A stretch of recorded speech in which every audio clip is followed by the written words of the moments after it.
Live divine பயில்வதற்காக நம் அனைவரையும் இந்த இணையதளத்தின் மூலம் ஒருங்கிணைத்து இந்த நல்ல வாய்ப்பினை நமக்கு அருளியுள்ள பகவானுக்கும் ஸ்ரீ அன்னைக்கும் நமது நன்றியையும் வணக்கத்தையும் அவர்களது பொற்பாதங்களில் சமர்ப்பிப்போம். இத்தருணத்தில் நம் மனதில் எழும் ஒவ்வொரு எண்ணத்தையும், இங்கு நாம் பேசும் ஒவ்வொரு வார்த்தையையும் அவர்களுக்கு காணிக்கையாக சமர்ப்பிப்போம். அனைவருக்கும் மாலை வணக்கம். நாம் இப்பொழுது லைவ் டிவைன்ல book 2 chapter 10 knowledge by identity and separative knowledge என்கின்ற சாப்டரை பார்த்து கொண்டிருக்கின்றோம். இந்த சாப்டர்ல 2 விஷயம் சொல்றார் பகவான். ஒன்று knowledge by identity. Knowledge by identity என்றால் எதை அறிந்து கொள்ள விரும்புகின்றோமோ அல்லது எதை அறிந்து கொள்கின்றோமோ அது நம்முள்ளேயே இருத்தல், நாமும் அதுவும் வேறல்ல என்கின்ற அந்த நிலை, அதுதான் knowledge by identity. Separative knowledge என்றால் நாமும் அதுவும் வேறு, நமக்கு புறத்தே இருக்கும் ஒன்றை ஐம்புலன்களின் மூலமாக அறிந்து கொள்ளுதல். இதுதான் செப்பரேட்டிவ் நாலேஜ். இதுல முக்கியமா பகவான் 4 விதமான கிளாசிபிகேஷன்ஸ்,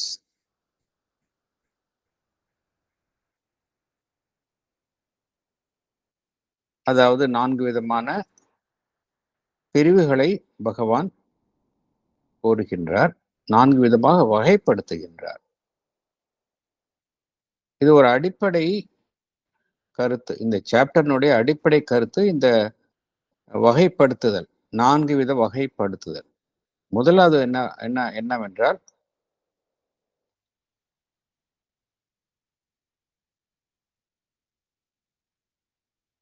இந்த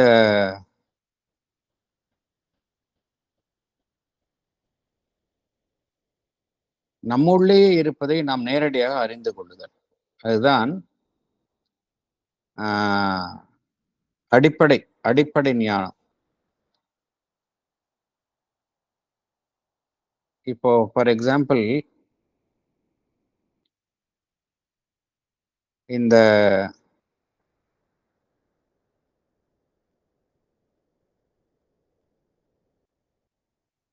நாம் இருக்கின்றோம், இந்த நான் என்கின்ற உணர்வு நம்முள்ளே இருக்கின்றது. நான் இருக்கின்றேன் என்கின்ற உணர்வு ஒவ்வொருவருக்குமே இருக்கின்றது. நான் இருக்கின்றேன், ஐ எக்ஸிஸ்ட் அப்படிங்கிறது நம்ம வெளியிலேருந்து ஒருத்தர் சொல்லி தெரியணும்னு அவசியம் கிடையாது. we know that we exist because நாமும் நம்முடைய எக்ஸிஸ்டன்ஸும் வேறல்ல. இதுதான் நாலேஜ் பை ஐடென்டிட்டி. இதுதான் original and fundamental way of knowing. இதுதான் நாலேஜ் பை ஐடென்டிட்டி. இங்க மைண்ட் வேலை செய்யறது இல்லை. I am conscious and I know that I exist, இல்லையா? இதுதான் first type of knowledge. I exist அப்படின்னு சொல்றோம் இல்லையா, இது ஃபர்ஸ்ட் டைப் ஆஃப் நாலேஜ். ஏன்னா அது நம்மோட இணைந்தது. வெளியிலேருந்து ஒருத்தர் சொல்லணும்னோ இல்லை நம்முடைய வெளி ஐம்புலன்களை வைத்து கண்டுபிடிக்கணும்னு அவசியம் கிடையாது. இது பேசிக். அடுத்தது பகவான் சொல்லுவது டெரிவேட்டிவ் நாலேஜ். டெரிவேட்டிவ் நாலேஜ் என்றால் தருவிக்கப்பட்ட ஒன்றிலிருந்து தருவிக்கப்பட்ட அந்த அறிவு. தருவிக்கப்பட்ட அறிவுல டெரிவேட்டிவ் நாலேஜ் இதுல எப்படின்னா,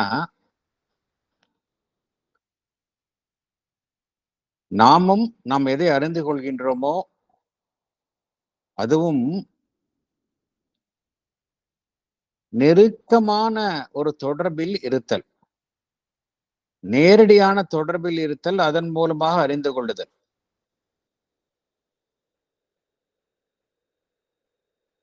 இங்க சோர்ஸ் வேற, நாம் வேற, அது வேற. ஆனால் நாமும் அதுவும் நெருக்கமாக தொடர்பில் இருக்கின்றோம். உதாரணத்திற்கு இது கோபம். கோபம் என்கின்ற இயக்கம் என்னுள் நடைபெறுகின்றது. இந்த கோபம் என்கின்ற இயக்கம் எனக்குள் நடைபெறும் பொழுது அதை அறிந்து கொள்வதற்கு என்னுடைய ஐம்புலன்கள் தேவையில்லை. இந்த கோபம் என்கின்ற இயக்கம் என்னுள் நடைபெறும் பொழுதே நான் அதை நேரடியாக உணர்ந்து கொள்கின்றேன். இது நேரடியாக உணர்ந்து கொள்ளுதல், டைரக்ட் கான்டாக்ட். இது இரண்டாவது ரகம். இதுல என்னன்னா, நான் வேற, அந்த கோபம் என்கின்ற இயக்கம் வேற, இருந்தாலும் எனக்கும் அதுக்கும் நேரடியான தொடர்பு இருக்கு. இடையில எந்த விதமான ஒரு பிரிவோ வேறொரு சாதனத்தின் மூலமாக தெரிந்து கொள்வது என்கின்ற ஒரு அமைப்போ கிடையாது. இது செகண்ட். இதைத்தான் பகவான் டெரிவேட்டிவ் நாலேஜ். ஃபர்ஸ்ட் நம்ம சொன்னது நாலேஜ் பை ஐடென்டிட்டி. நாமும் அதுவும் வேறல்ல. இதுல நாமும் அதுவும் வேறு, இருந்தாலும் டைரக்டா தெரிஞ்சுக்கிறோம். இது ரெண்டாவது வகையான வகைப்பாடு. மூன்றாவது எப்படின்னா, இந்த ரெண்டாவது வகையான வகைப்பாடுலேருந்து சற்று மாறுபட்டது. ரெண்டாவது வகையான வகைப்பாடுல சற்று வகைப்பட்டது. அதுல எப்படின்னா, ரெண்டாவது வகையான வகைப்பாட்டுல கோபம் என்கின்ற இயக்கம் என்னுள் தோன்றும் பொழுது அதனுடைய மூலமும் நானும் வேறல்ல என்கின்ற நிலையில் நான் அதை அறிந்து கொள்கின்றேன். Direct contact. மூன்றாவது வகையில என்ன நடைபெறுகின்றது, அந்த இயக்கத்தில் இருந்து என்னை நான் சற்று பிரித்துக் கொள்கின்றேன். There is a separation from the object of observation. இருந்தாலும் இந்த டைரக்ட் கான்டாக்ட் இருக்கு. டைரக்ட் கான்டாக்ட் அப்படிங்கிறது தான் பேஸ். ஏன்னா கோபம் என்கின்றது என் கூட்டு தான் இருக்குது, என்னுள்ளதான் நடைபெறுகிறது. இருந்தாலும் இந்த கோபம் என்கின்ற இயக்கத்திலிருந்து என்னை பிரித்துக் கொள்ள முடிகின்றது. கோபம் அதிகரிக்கின்றதா, குறைகின்றதா, என்னை ஆக்கிரமிக்கின்றதெல்லாம் என்றெல்லாம் என்னால் மதிப்பீடு செய்ய முடிகின்றது. அந்த செல்ஃப் அப்சர்வேஷன் இருக்கின்றது. ஒருபுறம் அந்த இயக்கம் என்னுள் நடைபெறுகின்றது, மறுபுறம் என்னுள் நடைபெறக்கூடிய இயக்கத்தையே நான் அந்த விலகி நின்று பார்க்கின்றேன், அதை மதிப்பீடு செய்கின்றேன், கணிக்கின்றேன். ஸோ த செப்பரேஷன் இருக்கு மூன்றாவதுல. ஃபோர்த்ல பார்த்தோம் அப்படின்னா கம்ப்ளீட்லி செப்பரேட்டிவ் நாலேஜ்.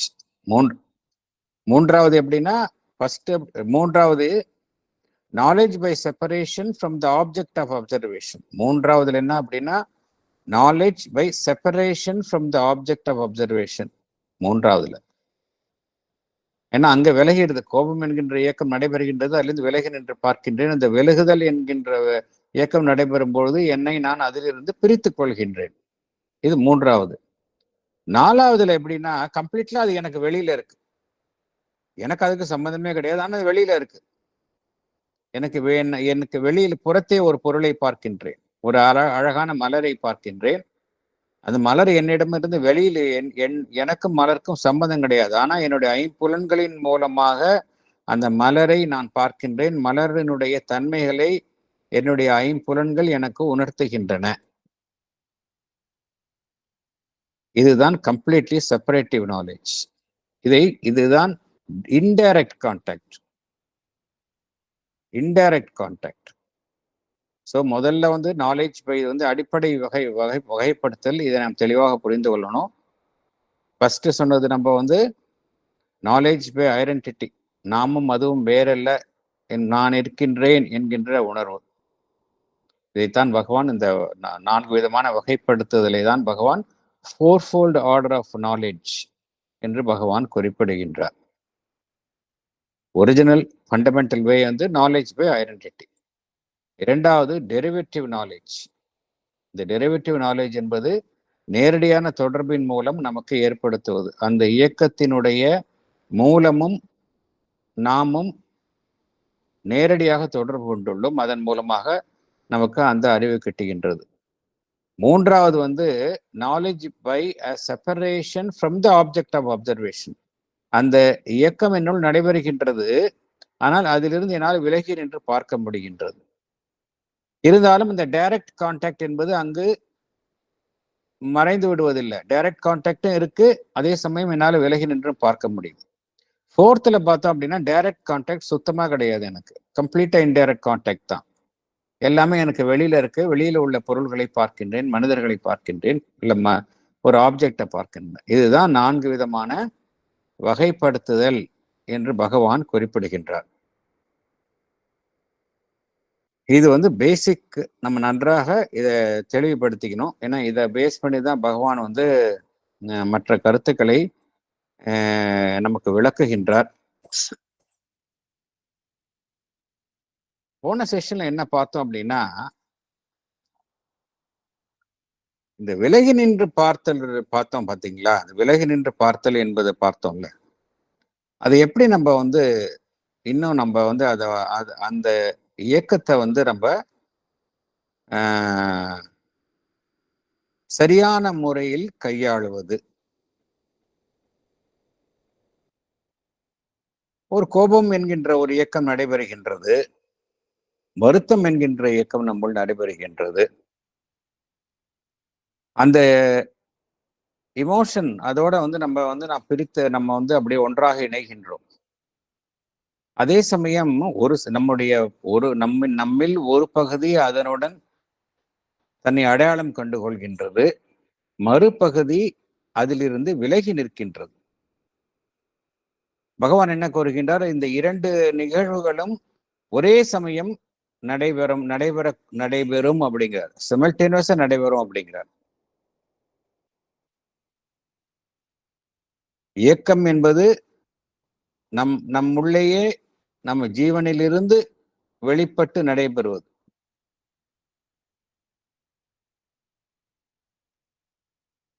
இருந்தாலும் பகவான் என்ன கூறுகின்றார்? நம்முள்ளேயே கோபம் என்கின்ற இயக்கம் நடைபெற்றாலும், துயரம் என்கின்ற இயக்கம் நடைபெற்றாலும், நாம் அவைகளினால் முற்றிலுமாக ஆக்கிரமிக்கப்பட வேண்டிய அவசியம் கிடையாது. நம்மால் நம்மை அதிலிருந்து ஒரு பிரித்து கொள்ள முடியும், விலகி நின்று பார்க்க முடியும். ஒரு அகமுக விலகுதல், அதாவது இன்னர் டிட்டாச்மெண்ட். அந்த இன்னர் டிட்டாச்மெண்ட் என்பது மனோ ரீதியாக இருக்கலாம், ஆன்மீக ரீதியாக இருக்கலாம். நம்மால் நம்மை ஆக்கிரமிக்கும் உணர்ச்சிகளில் இருந்து நம்மை விடுவிக்க முடியும். நம்முடைய பிராணமயம் நம்மை ஆட்சி செய்கின்றது என்றால் அதிலிருந்து நாம் விடுவித்துக் கொண்டு அதனுடைய ஆளுமையிலிருந்து நம்மை விடுவித்துக் கொள்ள முடியும் அப்படிங்கிறார். அதாவது ஒரு உணர்ச்சி நம்முள் நடைபெறும் பொழுது அந்த உணர்ச்சியால் முழுவதுமாக ஆக்கிரமிக்கப்படுவதற்கு பதிலாக நம்மால் அதை விலகி நின்று பார்க்கும் பொழுது ஒரு சாட்சியாக, அதுவும் சாட்சியாக மாத்திரமல்ல, அந்த உணர்ச்சியின் மேல் ஆளுமை செலுத்தும் தன்மையுடன் நாம் இருக்க முடியும் என்று பகவான் குறிப்பிடுகின்றார். இந்த ஒரு கருத்தை குறிப்பிடுகின்றார். பகவான் வேறொரு இன்னும் ஒரு முக்கியமான கருத்தை கூறுகின்றார். நம்முள் ஒரு இயக்கம் நடைபெறும் பொழுது நமக்கு ஒரு டபுள் நாலேஜ், அது குறித்த டபுள் நாலேஜ், ஒரு இரட்டை ஞானம் கிடைக்கின்றது அப்படிங்கிறார். அது என்ன டபுள் நாலேஜ் அப்படின்னா, உதாரணத்திற்கு நம்முள் கோபம் என்கின்ற இயக்கம் அல்லது மகிழ்ச்சி என்கின்ற இயக்கம் நடைபெறும் பொழுது அது குறித்த ஒரு நெருக்கமான அறிவு நமக்கு கிடைக்கின்றது. ஏன்னா நாமும் அதுவும் நேரடியாக தொடர்பில் இருக்கின்றோம். அதனால் அது குறித்த ஒரு இன்டிமேட் நாலேஜ் நமக்கு கிடைக்கின்றது. இந்த இன்டிமேட் நாலேஜ் என்பது நமக்கு புறத்தே இருக்கும் விஷயங்கள் குறித்த அந்த நாலேஜ் அதை விட மிகவும் நெருக்கமானது. ஏன் அப்படின்னா நமக்குள்ளே நடைபெற விஷயம், சப்ஜெக்டிவாக நமக்குள்ளே நடைபெறக்கூடிய விஷயங்கள். அதனால் இது குறித்த இன்டிமேட் நாலேஜ் இருக்கின்றது. அதே சமயம் பகவான் என்ன கூறுகின்றார், எந்த இயக்கம் நடைபெறுகின்றதோ அதிலிருந்து அது குறித்த ஒரு பற்றில்லாத பார்வை. பற்றில்லாத பார்வை என்பது என்ன? டிட்டாச்ட் அப்சர்வேஷன் முடியும் அப்படிங்கிறார். டிட்டாச்ட் அப்சர்வேஷன் இருக்கும், அதே சமயம் அந்த டைரக்ட் கான்டாக்ட் அதுவும் இருக்கும். இதுதான் நம்ம சொன்ன மூன்றாவது வகைப்படுத்துதல். ஃபர்ஸ்ட் இதுலேயே சொன்னோம். டைரக்ட் கான்டாக்ட் இருக்கும், அதே சமயம் டிட்டாச்ட் அப்சர்வேஷனும் இருக்கும். இந்த டிட்டாச்மெண்ட் வந்து என்ன செய்கின்றது என்றால், இந்த இயற்கையினுடைய சக்தி, நேச்சர் எனர்ஜி. இப்போ ஃபார் எக்ஸாம்பிள், இந்த கோபம், ஆவேசம், ஆசை, இதெல்லாம் வந்து பார்த்தோம் அப்படின்னா ஒரு நேச்சர் எனர்ஜி தான் அது. ஒரு எக்ஸைட்மெண்ட், இதெல்லாம் வந்து நேச்சர் எனர்ஜி. இந்த நேச்சர் எனர்ஜி, இயற்கையினுடைய சக்தி நம்மை முழுவதுமாக ஆக்கிரமிப்பு செய்வதிலிருந்து நம்மை விலக்கி கொள்ள முடியும், இந்த டிட்டாச் பண்ணிக்க முடியும் அப்படிங்கிறார். அது மாத்திரம் இல்ல, நம்மளுடைய ஒட்டுமொத்த ஜீவனை எடுத்துக்கொண்டால் மற்ற உணர்ச்சிகள் இருக்கின்றன. அறிவு இருக்கின்றது, அறிவு செயல்படுகின்றது, நம்முடைய ஆன்மன் செயல்படுகின்றது, நம்முடைய வெளி உலக தொடர்புகள் இருக்கின்றன. இவ்வளவு இருந்தும் நமக்குள்ள நடைபெறக்கூடிய அந்த இயக்கம் என்பது ஒரு சிறு பகுதி தான். அதிலிருந்து விலக்கி கொள்ளும் பொழுது நம்மால் என்ன செய்ய முடிகின்றது? அந்த இயக்கத்தை நம்மளுடைய ஜீவனுடைய அல்லது நம்முடைய மற்ற தொடர்புகளுடன் சம்பந்தப்படுத்திக் கொள்ள முடிகின்றது. அதனால் முற்றிலும் ஆக்கிரமிக்கப்படாமல் நம்மால் அந்த இயக்கத்தையும் நம் ஜீவனினுடைய மற்ற தொடர்புகளையும் பொருத்தி பார்க்க முடிய, ஒரு இரண்டையும் ஒன்று சேர நம்மால் பொருத்தி பார்க்க முடிகின்றது. ஒரு உணர்ச்சியினால் முழுவதுமாக ஆக்கிரமிக்கப்பட்டு அந்த உணர்ச்சியே நாம ஆகிவிடாமல் அந்த உணர்ச்சியை ஒரு புறம் வைத்துக் கொண்டு நம்மளுடைய ஜீவனுடைய மற்ற தொடர்புகளுடன் அதை பொருத்தி பார்க்க முடிகின்றது. உதாரணத்திற்கு எடுத்துக்கொண்டோம் என்றால், நம்முள்ள வந்து ஒரு கோபம் என்கின்ற ஒரு இயக்கம் நடைபெறும் பொழுது, அதே சமயம் நம்முடைய ஜீவனுடைய மறுபகுதி, ஒரு அமைதியான பகுதி இருக்கின்றது. அது அந்த கோபம் என்கின்ற இயக்கத்தினால் பாதிக்கப்படாத நிலையில் இருக்கின்றது. அது என்ன செய்கின்றது? அது அந்த நிலைமையை தன் கையில் எடுத்துக்கொள்கின்றது. நம்மளுடைய அமைதியான பகுதி இந்த நம்முடைய அந்த அந்த நிலைமையை தன் கையில் எடுத்துக்கொண்டு அந்த கோபம் என்கின்ற உணர்ச்சியின் மேல் ஒரு அமைதியை கொண்டு வருகின்றது. இது எப்பொழுது சாத்தியம் என்றால், நம்மால் விலகி நின்று இருக்கும் பொழுதுதான், அந்த இயக்கத்திலிருந்து விலகி நின்று இருக்கும் பொழுதுதான் இது சாத்தியமாகின்றது. நம்மால் நமக்கு இந்த திறமை இல்லாவிட்டால் என்ன நடைபெறும் என்றால், நாம் அந்த இயற்கையினுடைய இயக்கத்தில் நாம் அதனுடைய இயக்கத்திற்கு கட்டுப்பட்டு விடுவோம். நம்மால வந்து அதிலிருந்து விடுபட்ட நிலையில் இருக்க முடியாது. நம்முடைய அந்த அகஜீவன், இன்னர் செல்ஃப், அதற்கு வந்து அந்த புற இயல்பின் மேல் எவ்விதமான ஒரு ஆளுமையோ ஒரு கட்டுப்பாடோ இருக்காது. எந்த உணர்ச்சி வருகின்றதோ அதனால் முற்றிலுமாக ஆக்கிரமிக்கப்படுவோம், அதன் கீழ்படிதான் செயல்படுவோம். நம்மின் மீதே நமக்கு வந்து ஒரு ஆளுமை இருக்காது. நமக்குள்ளே நடைபெறும், நமக்குள்ளே கோபம் என்கின்ற உணர்ச்சி நடைபெறும், அது குறித்த நேரடியான ஞானம், அறிவு இருக்கும். அதே சமயம் நமக்கு வந்து அதன் மீது கட்டுப்பாடு கொண்டுள்ள ஒரு ஒரு ஒரு ஆளுமை நமக்கு இருக்காது. அதனால்தான் பகவான் என்ன கோருகின்றார்? நம் இயக்கத்திலிருந்து விடுபட்டு நம்முடைய ஜீவனுடைய மற்ற பகுதிகள் அதையும் இதையும் ஒரு சேர பார்க்கும் பொழுது நம்முடைய இந்த இயக்கத்தின் மீது நம்மால் ஆளுமை கொள்ள முடியும் அப்படிங்கிறார். அந்த இயக்கத்திலேயே நாம் முற்றிலும் மூழ்கி விடாமல், ஒரு உணர்ச்சி ஏற்படுகின்றது என்றால் அதிலேயே முழுவதுமாக மூழ்கி விடாமல் நம்மால வந்து விலகி நின்று பார்த்து செயல்பட முடியும் அப்படிங்கிறார். ஆனால் பகவான் என்ன கூறுகின்றார்? ஒரு மனிதனை எடுத்துக்கொண்டால் அவனுடைய உணர்வு நிலை வந்து ஒரு பிரிவுபட்ட உணர்வு நிலையில செயல்படுகின்றது. we live in a divided consciousness. நம்முடைய பிராணமய சுபாவம் இருக்கின்றதே, ஆசை, ஆசை, பேஷன், ஒரு வேட்கை, இதெல்லாம் வந்து என்ன நடைபெறுகின்றது என்றால் நம்முடைய மனதை ஆக்கிரமிக்கின்றன.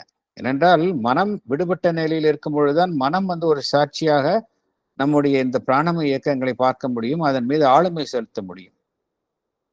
ஆனால் ஒரு மனிதனுக்கு என்ன நடைபெறுகின்றது என்றால், ஒரு மனிதனுடைய ஜீவனை எடுத்துக்கொண்டால் அவன் டிவைடட் கான்சியஸ்னஸ். ஒரு புறம் அவனுடைய மனம் இருக்கு, மறுபுறம் அவனுடைய பிராணமயம் இருக்கு. எது டாமினண்டா இருக்கோ அது வந்து அந்த வீக்கர் பார்ட்டை வந்து ஆளுமை செய்கின்றது. ஆகையினால் நம்மளுடைய வைட்டல் நேச்சர் பிராணமயம் என்ன செய்கின்றது, இந்த ஆசைகள், வேட்கைகள் இதெல்லாம் இருக்கும்போது அது மனதை வந்து தன்வசம் வைத்துக் கொள்கின்றது. மனம் வந்து என்ன நடைபெறுகின்றது, பிராணமயத்திற்கு கட்டுப்பட்டு இயங்க ஆரம்பிக்கின்றது.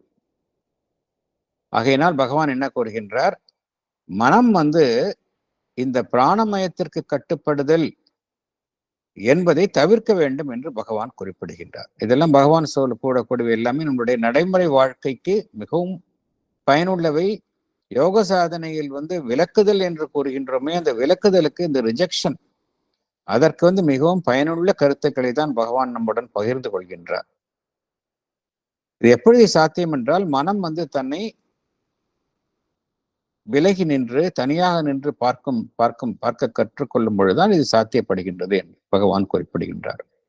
மனம் என்ன உணர்ச்சி நம்முள் ஏற்படுகின்றதோ அதனுடன் முற்றிலுமாக அடையாளம் கண்டு அதில் தன்னை இழந்து விடாமல் அது விலகி நின்று தன்னை பயிற்சி செய்து கொண்டால் நிச்சயமாக இது சாத்தியம். மனம் வந்து தன்னுடைய பிராணமயத்தை தன்னுடைய கட்டுப்பாட்டுக்குள் கொண்டு வர முடியும் என்று பகவான் குறிப்பிடுகின்றார். ஆக பகவான் என்ன கூறுகின்றார், ஒரு சமநிலையை ஒவ்வொருவரும் தன்னுள் கொண்டு வர முடியும் அப்படிங்கிறார். A kind of balanced double entity by division is possible அப்படிங்கிறார். ஒரு சமநிலையை கொண்டு வர முடியும். சில சமயம் நம்ம என்ன செய்கின்றோம், அனுபவத்தின் பொருட்டு சில இயக்கங்களை நம்முள் நாம் விரும்பியே அனுமதிக்கின்றோம். ஃபார் எக்ஸாம்பிள், ஒரு ஸ்வீட் இருக்கு, அந்த ஸ்வீட் சாப்பிட்டா எப்படி இருக்கலாம், சரி சாப்பிட்டு பார்ப்போமே அப்படின்னு நம்ம அதை சாப்பிட்றோம். ஸோ அந்த இயக்கத்தை எப்படி அனுபவிக்கிறோம், விரும்பியே நாமே அந்த அனுபவத்திற்காக அந்த இயக்கத்தை நம்முள் அனுமதிக்கின்றோம், for the sake of experience. சில சமயம் என்ன நடைபெறுகின்றது, வாழ்க்கை நமக்கு தரக்கூடிய அழுத்தங்கள், லைஃப் ஸ்ட்ரெஸ், அது என்ன செய்கின்றது, சில சமயம் சில இயக்கங்கள் தவிர்க்கப்பட வேண்டியதாக இருந்தாலும் அந்த இயக்கங்களை நாம் அனுமதிக்க வேண்டியிருக்கு. ஃபார் எக்ஸாம்பிள், சில சிச்சுவேஷன்ல நம்ம சில நபர்களிடம் கடுமையாக நடந்து கொள்கின்றோம். நமக்கு தெரியும் அந்த கடுமையாக நடந்து கொள்ளுதல் என்பது, கோபமாக கடுமையாக நடந்து கொள்ளுதல் என்பது தவிர்க்கப்பட வேண்டியது என்பது. ஆனாலும் இந்த லைஃப் சிச்சுவேஷன், இப்ப ஒரு சிச்சுவேஷன், ஒரு ஆர்கனைசேஷன்ல இருக்கிறோம், அந்த நிறுவனத்துல ஒரு பொறுப்புல இருக்கும், அதே சமயம் நமக்கு கீழே இருக்கிறவங்க இது பண்ணும்பொழுது அவர்களிடம் கண்டிப்பாக நடந்து கொள்கின்றோம். அது தேவை. இதைத்தான் பகவான் என்ன கூறுகின்றார், is obliged by some life stress to permit it. Life stress, இதெல்லாம் வந்து லைஃப்ல வந்து ஸ்ட்ரெஸ் கொடுக்கும், சில சமயம் கண்டிப்பாக நடந்து கொள்கின்றோம். அது வாழ்க்கை நமக்கு தரக்கூடிய அழுத்தத்தினால் அவ்வாறு நடந்து கொள்கின்றோம். இருந்தாலும் பகவான் என்ன கூறுகின்றார், ஒரு பேலன்ஸ்டா இருக்க முடியும் அப்படிங்கிறார். ஆகையினால் பகவான் என்ன சொல்கின்றார், ஒரு மனிதனுடைய ஜீவனை எடுத்துக்கொண்டால், அவனுடைய அக அனுபவத்தை எடுத்துக்கொண்டால், அதாவது சப்ஜெக்டிவ் எக்ஸ்பீரியன்ஸ், நமக்குள்ளே நடக்கக்கூடிய விஷயத்தை எடுத்துக்கொண்டால், அது எத்தகைய களமாக இருக்கின்றது என்றால், எத்தகைய உணர்வு நிலையின் களமாக இருக்கின்றது என்றால், 3 விதமான இயக்கங்களை தன்னுள் கொண்ட களமாக இருக்கின்றது அப்படிங்கிறார் பகவான். we have a field of the action of consciousness in which three movements of cognition can meet together. அது என்ன மூன்று இயக்கங்கள்? ஒன்று, அந்த நாலேஜ், இந்த முதல்ல சொன்ன மூன்று விஷயமும் நமக்குள்ளேயே நடைபெறும். ஒவ்வொருத்தருக்குள்ளேயும் அந்த ஃபர்ஸ்ட் 3 வந்து நமக்குள்ளேயே நடைபெறும், ஒவ்வொருத்தருக்குள்ளேயும் நடைபெற்று கொண்டே இருக்கும் அப்படிங்கிறார். நாலேஜ் பை ஐடென்டிட்டி இருக்கும். அதே சமயம் டைரக்ட் கான்டாக்ட், நமக்குள்ள இருக்கக்கூடிய உணர்ச்சிகளுடன் நேரடியான தொடர்பு. மூன்றாவது, ஒரு செப்பரேட்டிவ் நாலேஜ், அதிலிருந்து பிரிக்கப்பட்ட நிலையில் இருக்கக்கூடிய அந்த செப்பரேட்டிவ் நாலேஜ், இதெல்லாம் கண்டினியூ, மூன்றுமே தொடர்ந்து இருக்கும் அப்படிங்கிறாரு. ஸோ இது வந்து நம்ம லாஸ்ட் செஷன்ல நம்ம பார்த்தோம். இந்த செஷன்ல வந்து நம்ம பேராகிராஃப் 4 பார்க்க போறோம். அதுல பகவான் நன்றாக விளக்குகின்றார் எப்படி நம்ம இன்னும் இதுல இந்த செப்பரேட்டிவ் நாலேஜ், இதுல எண்ணம் சார்ந்த நிலையில எப்படி இருக்க முடியும். நம்ம போன தடவை பார்த்ததெல்லாம் உணர்ச்சி, அதாவது வைட்டல் நேச்சர், அதனுடைய இயக்கங்கள் நடைபெறும் போது எப்படி நம்ம விலகி நின்று பார்ப்பது என்பது. பகவான் இந்த செஷன்ல கூறுவது எல்லாமே எதுனா, இந்த பேராகிராஃப் 4ல கூறுவது என்ன அப்படின்னா, நம்மளுடைய மென்டல் திங்கிங் ப்ராசஸ், அதில் இருந்து நம்ம எவ்வாறு விலகி அந்த சாட்சி பூர்வமான நிலையில் எவ்வாறு இருப்பது என்பது குறித்து தான் விளக்குகின்றார். நாம் உள்ளே செல்லலாம்.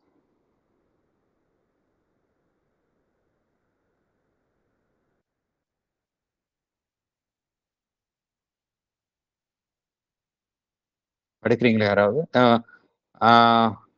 ஐ திங்க் சுந்தர் சார் வரலன்னு நினைக்கிறேன். மேடம், புவனசுந்தரி மேடம் இருக்காங்களா லைன்ல? Good evening sir. படிக்கிறீங்க? Can you please read madam? நான் புக்ல இருந்து படிக்கிறேன். நான் புக்க ஃபாலோ பண்ணிட்டு இருக்கேன். கொஞ்சம் இன் தாட் செப்பரேஷன். சார், இல்ல அது எது வரைக்கும்ன்றது தான் தெரியும். அதுல மென்டல் இன் தாட் செப்பரேஷன்ல இருந்து ஆரம்பிச்சு மென்டல் எனர்ஜின்னு முடியும். சரி, ஓகே. மென்டல் எனர்ஜின்னு முடியும். சரி சரி, இதை எடுத்துக்கிறேன் sir, please. Sorry, fourth paragraph. In thought, separation of the thinker and the thinking is more difficult. The thinker is plunged and lost in the thought or carried in the thought current, identified with it. It is not usually at the time of or in the very act of thinking that he can observe or review his thoughts. He has to do that in a retrospect and with the aid of memory or by a critical pause of corrective judgment before he proceeds further. But still, a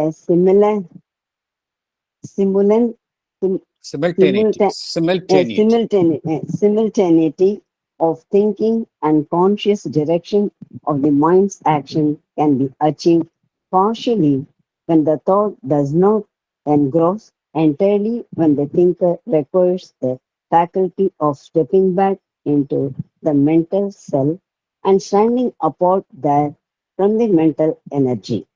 இதோட நிறுத்திங்க. Okay, explanation படிங்க. Thank you. Yes, please. Explanation. When our mind engages itself in thinking, the separation of the thinker and the act of thinking becomes more difficult because the thinker is plunged or lost in the thought and is carried in the thought current. He identifies himself completely with his thoughts. Therefore, usually, while he is in the process of thinking, he cannot observe or review his thoughts.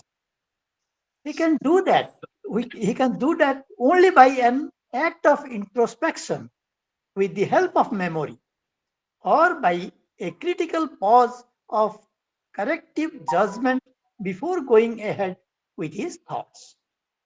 But still, one can simultaneously do the process of thinking and let his mind consciously direct his thought.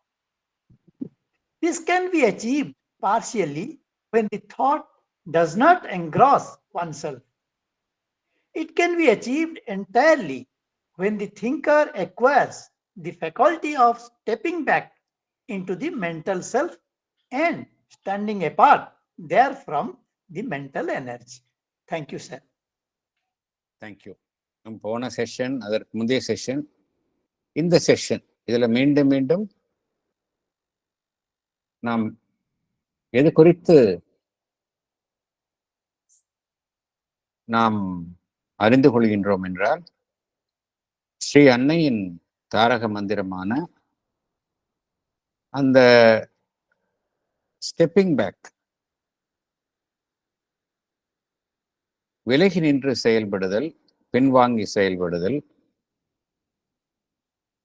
என்பது குறித்துதான் பகவான் கூறக்கூடிய இந்த கருத்துக்கள் எல்லாமே ஸ்ரீ அன்னை step back என்று தாரக மந்திரமாக நமக்கு வழங்கியுள்ளார். ஸ்டெப்பிங் பேக் என்பது எல்லா தளத்திலும் கையாள வேண்டியது. ஒரு காரியத்தை செய்வதற்கு முன்னால் அந்த காரியத்தை உடல் ரீதியாக செய்யாமல் இருப்பது பிசிக்கல் லெவல்ல, இல்லையா? பிசிக்கல் லெவல்ல ஒரு காரியத்தை செய்கின்றோம். உதாரணத்திற்கு ஒரு பொருள் இருக்கின்றது, அந்த பொருள்ல ரொம்ப வெப்பமான பொருளாக இருக்கின்றது. அதை தொட்டுவிட்டால் நமக்கு அந்த வெப்பம், அந்த அதில் உள்ள சூடான ஒரு தன்மை நம்மை பாதிக்கும் என்பது தெரிகின்றது. ஸோ என்ன செய்கின்றோம்? அந்த பொருளை தொடுவதிலிருந்து நாம் விலகிக் கொள்கின்றோம். ஒரு இடத்தில் நடந்து போகின்றோம், அந்த இடத்துல பார்த்தோம் அப்படின்னா ரொம்ப சறுக்கலான இடம், தண்ணீர் தேங்கி உள்ள இடம் என்றால் நம்ம என்ன செய்கின்றோம்? அதில் கால் வைப்பதற்கு முன்னால் அந்த கால் வைக்கும் செயலில் இருந்து நாம் பின்வாங்கிக் கொள்கின்றோம். ஏனென்றால் அதை மீறி நடந்தால் நம்ம வழுக்கி விழுந்துருவோம். இது பிசிக்கல் லெவல்ல. அடுத்தது வைட்டல் லெவல்ல. வைட்டல் லெவல்ல பார்த்தோம் அப்படின்னா, எந்த உணர்ச்சி நமக்கு பாதகத்தை விளைவிக்கின்றதோ, பகவானும் அன்னையும் என்ன கூறுகின்றார்கள் என்றால், எல்லா வைட்டல் மூமெண்ட்ஸுமே பார்த்தோம் அப்படின்னா அது ஒரு அளவுக்கு அதிகமாக போகும்பொழுது அது பாதகத்தை உண்டு பண்ணுகின்றது. அதே சமயம் இந்த ஹையர் வைட்டல் மூமெண்ட்ஸ் என்று சொல்கின்ற பக்தி, அழகுணர்ச்சி, நல்ல கலைகளை ரசிக்கும் உணர்ச்சி, இதெல்லாம் ஹையர் வைட்டல். அது பாதகம் பண்ணாது, அது மனிதனை உயர்த்தும். ஆனால் இந்த லோவர் வைட்டல் மூமெண்ட்ஸ் என்று சொல்லக்கூடிய கீழ்பிராண இயல்புகள் என்று சொல்லக்கூடிய கோபம், ஆசை, வேட்கை, இது சம்பந்தப்பட்ட எண்ணற்ற இயக்கங்கள், பிராணமய இயக்கங்கள் எல்லாமே பார்த்தோம் அப்படின்னா லோவர் வைட்டல் மூமெண்ட்ஸ் என்று அன்னை கூறுகின்றார். இதிலிருந்து விலக்கிக் கொள்ளுதல். இதைத்தான் நம்ம பேராகிராஃப் 3ல பார்த்தோம். அடுத்தது எண்ணங்களில் இருந்து நம்மை பிரித்துக் கொள்ளுதல். எண்ணங்களில் இருந்து பிரித்துக் கொள்ளுதல் கடினம் என்று பகவான் குறிப்பிடுகின்றார். என்ன காரணம் சொல்கின்றார் பகவான்? மனம் சிந்திக்கும் பொழுது, சிந்திக்கும் செயல், எண்ணும் செயல், அதில் ஈடுபட்டு கொண்டிருக்கும் பொழுது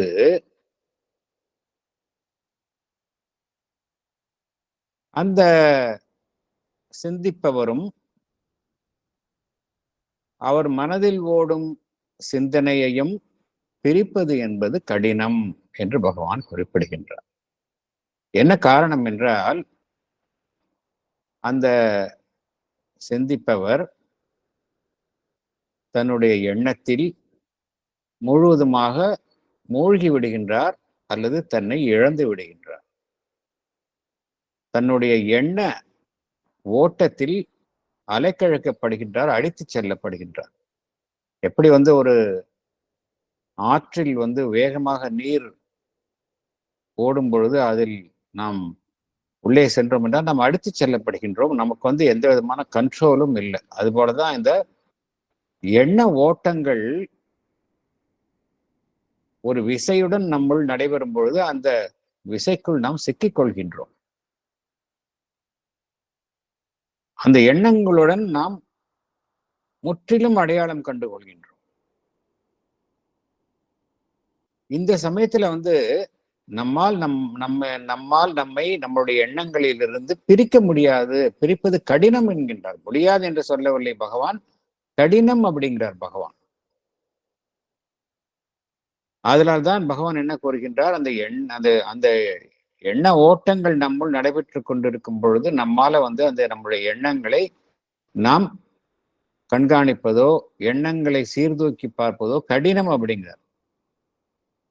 ஆனால் இருந்தாலும் நாம் இந்த காரியத்தை ஒவ்வொருவரும் செய்து கொண்டுதான் இருக்கின்றோம். எப்படி செய்கின்றோம் என்றால், ஒரு சிந்தனை ஓட்டம் நடைபெற்று சற்று முடிந்த பிறகு ஐயையோ அவ்வாறு சிந்தித்தோமே, அது சரியில்லையே, நாம் அப்படியெல்லாம் நினைத்து கவலைப்பட்டோமே, இத்தகைய எண்ணங்கள் எல்லாம் நமக்கு வந்ததே, அத்தகைய எண்ணங்கள் நமக்கு வந்து தேவையில்லையே என்று நாம் சுய ஆய்வு செய்கின்றோம். இன்ட்ரோஸ்பெக்ஷன், நம்மளுடைய ஞாபக சக்தியை வைத்துக்கொண்டு சுய ஆய்வு செய்கின்றோம். அது சாத்தியம். அல்லது பகவான் வேறொன்றையும் சொல்கின்றார். சில சமயம் நம்மால் என்ன நடைபெறுகின்றது, ஒரு எண்ண ஓட்டங்கள் நடைபெற்று கொண்டே இருக்கின்றது. அது என்ன பண்றோம், நம்ம சில சமயம் நம்ம இவ்வாறு சிந்திக்கிறோமே, சிந்தனை ஓட்டம் வந்து ஒரு போக்குல போயிட்டு இருக்கு, இது சரியில்லையே, இதை சற்று நிறுத்தி வைக்கலாமே என்று அந்த சிந்தனையின் ஓட்டத்தை சரி செய்து கொள்கின்றோம். பகவான் என்ன கூறுகின்றார் இதற்கு,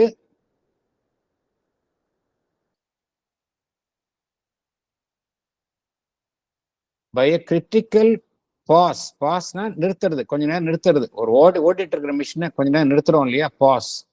by a critical pass of corrective judgment. Corrective judgment என்ன அர்த்தம், சரி இந்த எண்ணம் வருது, தப்பு இல்லையா, அது மாதிரி திங்க் பண்றது, இதை ஸ்டாப் பண்ணுவோம், இது மாதிரி சிந்திக்க வேணாம் அப்படின்னு ஒரு கிரிட்டிக்கல் பாஸ். அப்படி பண்ணும்போது இந்த எண்ணத்தை நிறுத்தி, ஒரு தற்காலிகமாக நிறுத்தி வைக்கின்றோம். By a critical pass of the corrective judgement. மேற்கொண்ட சிந்தனையில் ஈடுபடாமல் நம்மை சற்று நிறுத்தி கொள்ளுதல், இது சாத்தியம் அப்படிங்கிற. இது எப்போ நடைபெறும் அப்படின்னா, ஒரு மனிதனுக்கு வந்து சில சமயம் அந்த சிந்தனைகள் வந்து நம்ம எண்ணங்கள் நம்மை ஆக்கிரமிக்கும், அப்படியே தொடர்ச்சியா வந்துகிட்டே இருக்கும். நம்மளுடைய கவலை, எஸ்பெஷலி இந்த எண்ணங்கள்லாம் எப்போ வந்து வலிமையாக இருக்கும் அப்படின்னா, எந்த எண்ணங்கள் வந்து எதிர்மறையான அம்சத்தை உடையனவோ அவைகளுக்கு வலிமை ஜாஸ்தி. நம்ம உடலில் வந்து ஒரு உடலில் சற்று உடல் நல குறைவு ஏற்பட்டால் அந்த எண்ண ஓட்டம் அப்படியே நடைபெறும். கற்பனை செய்து கொள்ளும், இப்படி இருக்கலாமா, அப்படி இருக்கலாமா, இது வந்தா என்ன பண்றது, அது வந்து என்ன பண்றது அப்படின்னு நம்ம அப்படியே ஓடிக்கிட்டே இருக்கோம். அதே போல ஒரு செயல் வந்து நமக்கு வந்து ஒரு பயத்தை தரக்கூடிய, கவலையை தரக்கூடிய எண்ணங்கள் வந்து, இது இப்படி நடந்து விடலாமா, அப்படி நடந்து விடலாமா, இது இப்படி நடந்துட்டா என்ன பண்ண முடியும், இப்படின்னு ஒரு கவலை தரக்கூடிய எண்ணங்கள், இதுக்கெல்லாம் வலிமை ஜாஸ்தி. அப்படி நடக்கும் பொழுது ஒருவர் அதில் மூழ்கடிக்கப்படுகின்றார். இருந்தாலும் பகவான் என்ன கூறுகின்றார், அவ்வாறு இருந்தாலும் ஒருவருடைய மனம் அத்தகைய சிந்தனையில் ஈடுபட்டாலும் அதே சமயம் ஒருவர் தன் மனதின் மூலமாக தன்னுடைய எண்ணங்களை அவர் சரியான திசையில் செலுத்த முடியும் அப்படிங்கிறார். இதுதான் நமக்கு நம்பிக்கை தரக்கூடிய விஷயம். அவ்வாறு ஒருவருடைய எண்ணங்கள் ஒரு மனதில் செயல்பட்டாலும் ஒருவர் தன் மனோவலிமையின் மூலமாக, கான்சியஸ் மைண்ட் அப்படிங்கிறார், let is mind consciously direct is thoughts. இந்த எண்ணம் எனக்கு தேவை, இதைத்தான் நான் சிந்திப்பேன், இந்த எண்ணம் எனக்கு தேவையில்லை, இதை சிந்திக்க மாட்டேன் என்று நாம் கதவை மூடிக்கொள்ளுதல். இந்த எண்ணம் அந்த எண்ணம் நமக்கு மனசுல என்னுடைய மனதிற்குள் நுழைய விடாமல் நான் பாதுகாப்பு. இந்த எண்ணம் தான் எனக்குள்ள வரணும், இந்த எண்ணம் வரக்கூடாதுன்னு ஒரு கதவை நம்ம என்ன பண்ணிடுறோம், மூடிடுறோம். சில எண்ணங்களை மாத்திரமே நாம் அனுமதிக்கின்றோம், சில எண்ணங்களுக்கு நாம் அனுமதி தர மறுக்கின்றோம். இது சாத்தியம் அப்படிங்கிறார். இதுல வந்து 2 விதமான நிகழ்வும் அப்படிங்கிறார். ஒண்ணு பகுதியாக நிகழும், மற்றொரு நிலையில முழுமையாக நடைபெறும் அப்படிங்கிறார். பார்ஷியலா நடைபெறும், என்டையர்லி நடைபெறும் அப்படிங்கிறார். பார்ஷியலா எப்ப நடைபெறும், பகுதியாக எப்ப நடைபெறும் அப்படின்னா,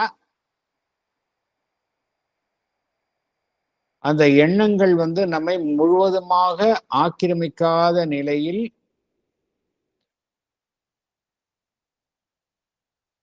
ஒருவருக்கு சாத்தியம். ஒருவர் சிந்திக்கின்றார், அதே சமயம் அந்த எண்ணங்களினால் முழுவதுமாக ஆக்கிரமிக்கப்படாத நிலையில் இருக்கின்றார். அப்பொழுது இந்த பார்ஷியல் டிட்டாச்மெண்ட் சாத்தியம்.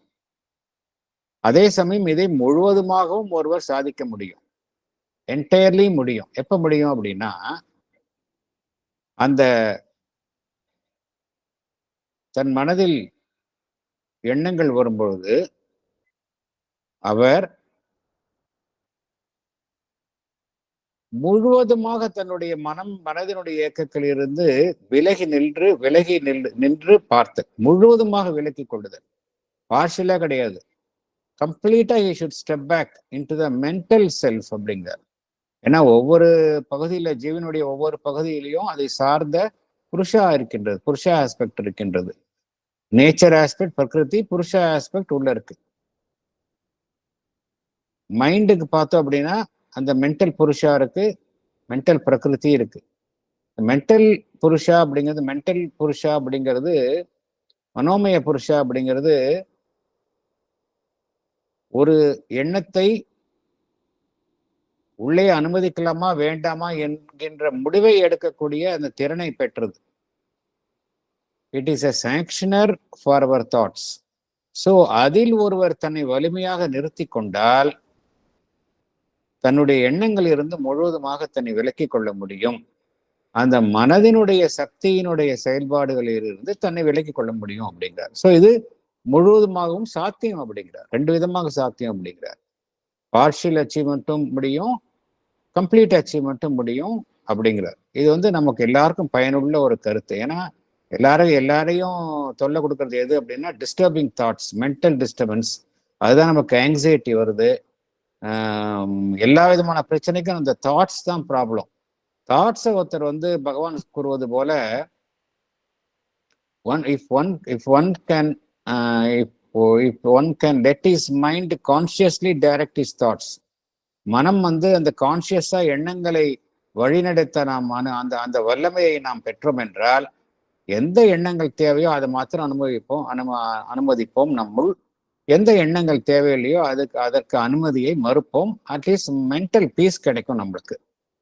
ஏன்னா mind thoughts, disturbing negative thoughts வந்துன்னா அது மைண்டோட நிற்காது. It affects our vital, it affects our body. அதனால தான் இந்த கருத்து வந்து ஒரு முக்கியமான கருத்து. Yes madam. இந்த இதுல வந்து நம்ம ஃபர்தரா கூட கொண்டு போக முடியுது நம்முடைய வாழ்க்கையில. எப்படின்னு சொன்னா, நம்ம பேசிட்டே இருக்கோம், ஏன்னா தாட்ஸ் வந்து பேச்சா வருது. பேச்சா வரும் பொழுது, ஓ இது வந்து சொல்றது தப்பு, அடுத்தவங்களை புண்படுத்தும் அப்படின்ற ஒரு இது வந்த உடனேயே செயல்ல கூட நம்ம உடனேயே வந்து அதை வந்து நிறுத்த முடிகின்றது. நிறுத்திட்டு அவங்ககிட்ட வந்து மன்னிப்பும் கேட்க முடியுது. இது ஃபர்தர் ஆக்ஷன் வந்து நம்மளால செய்ய முடியுது சார். அதான் நான் சொல்ல வரேன். அது ஒண்ணு. ரெண்டாவது, ஆமா. அதே மாதிரி இன்னொன்னு என்னன்னு சொன்னா, இந்த தாட்ஸினுடைய ப்ராசஸ் சரியில்லை அப்படின்னா, மதர் சொல்லிருக்காங்களா, நீ வந்து கெடுதலை நினைப்பதன் மூலமாகவே அதை நீ உன்னிடம் ஈர்க்கிறாய்ன்னு வருது. ஸோ அந்த இதுவும் மனசுல பதிஞ்சிருக்கும் பொழுது, ஒரு தாட் அந்த மாதிரி ஏதாவது வந்த உடனே அப்படியே கட் பண்றது. அதை கட் பண்ணி, இது வேண்டாம், மதர் சொல்லியிருக்காங்க, இது வந்து கொண்டு வந்துரும்னு சொல்லிட்டு திங்க் தி பெஸ்ட் அப்படின்னு சொல்லிட்டு வருது. செயல்ல கூட நம்மளால இப்ப கொண்டு வர முடியுதுன்றதுக்கு நான் சொல்ல வந்தேன். Thank you sir. நிச்சயமாக ஒரு கருத்தை நான் பகிர்ந்து கொள்ள விரும்புகின்றேன். மதர் ஸ்ரீ அரபிந்தோ கிட்ட நம்ம நெருங்கி வர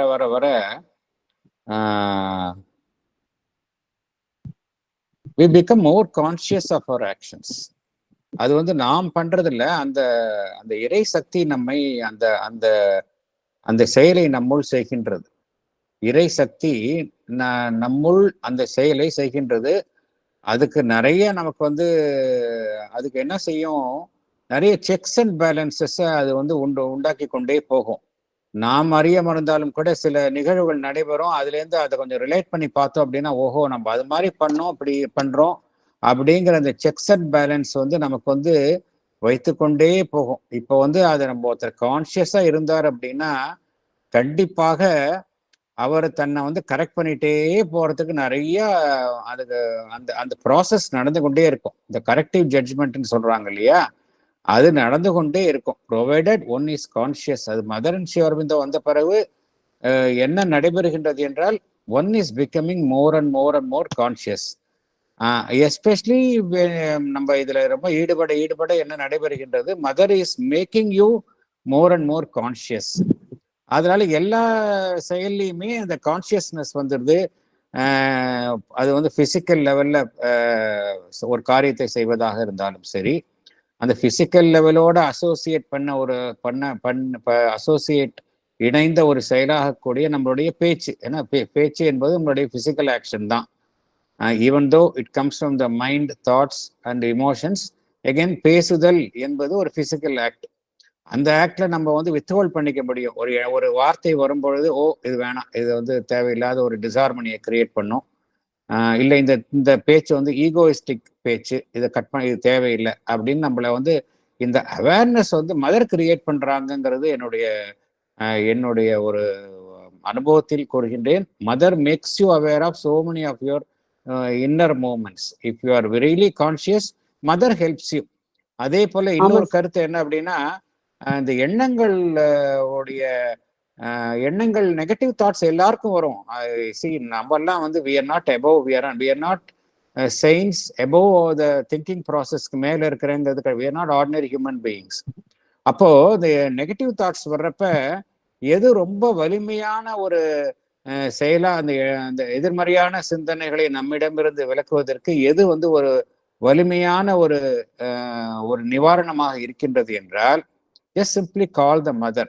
இந்த எண்ணங்கள் வரும்போது மதர்னு ஜஸ்ட் கால் பண்ணா போதும், அந்த கம்ப்ளீட்டா ஸ்டாப் ஆயிடும். அந்த நெகட்டிவ் தாட்ஸ்னுடைய அதனுடைய ஓட்டம் வந்து கம்ப்ளீட்டா பிளாக் பண்ணிடுறாங்க மதர்.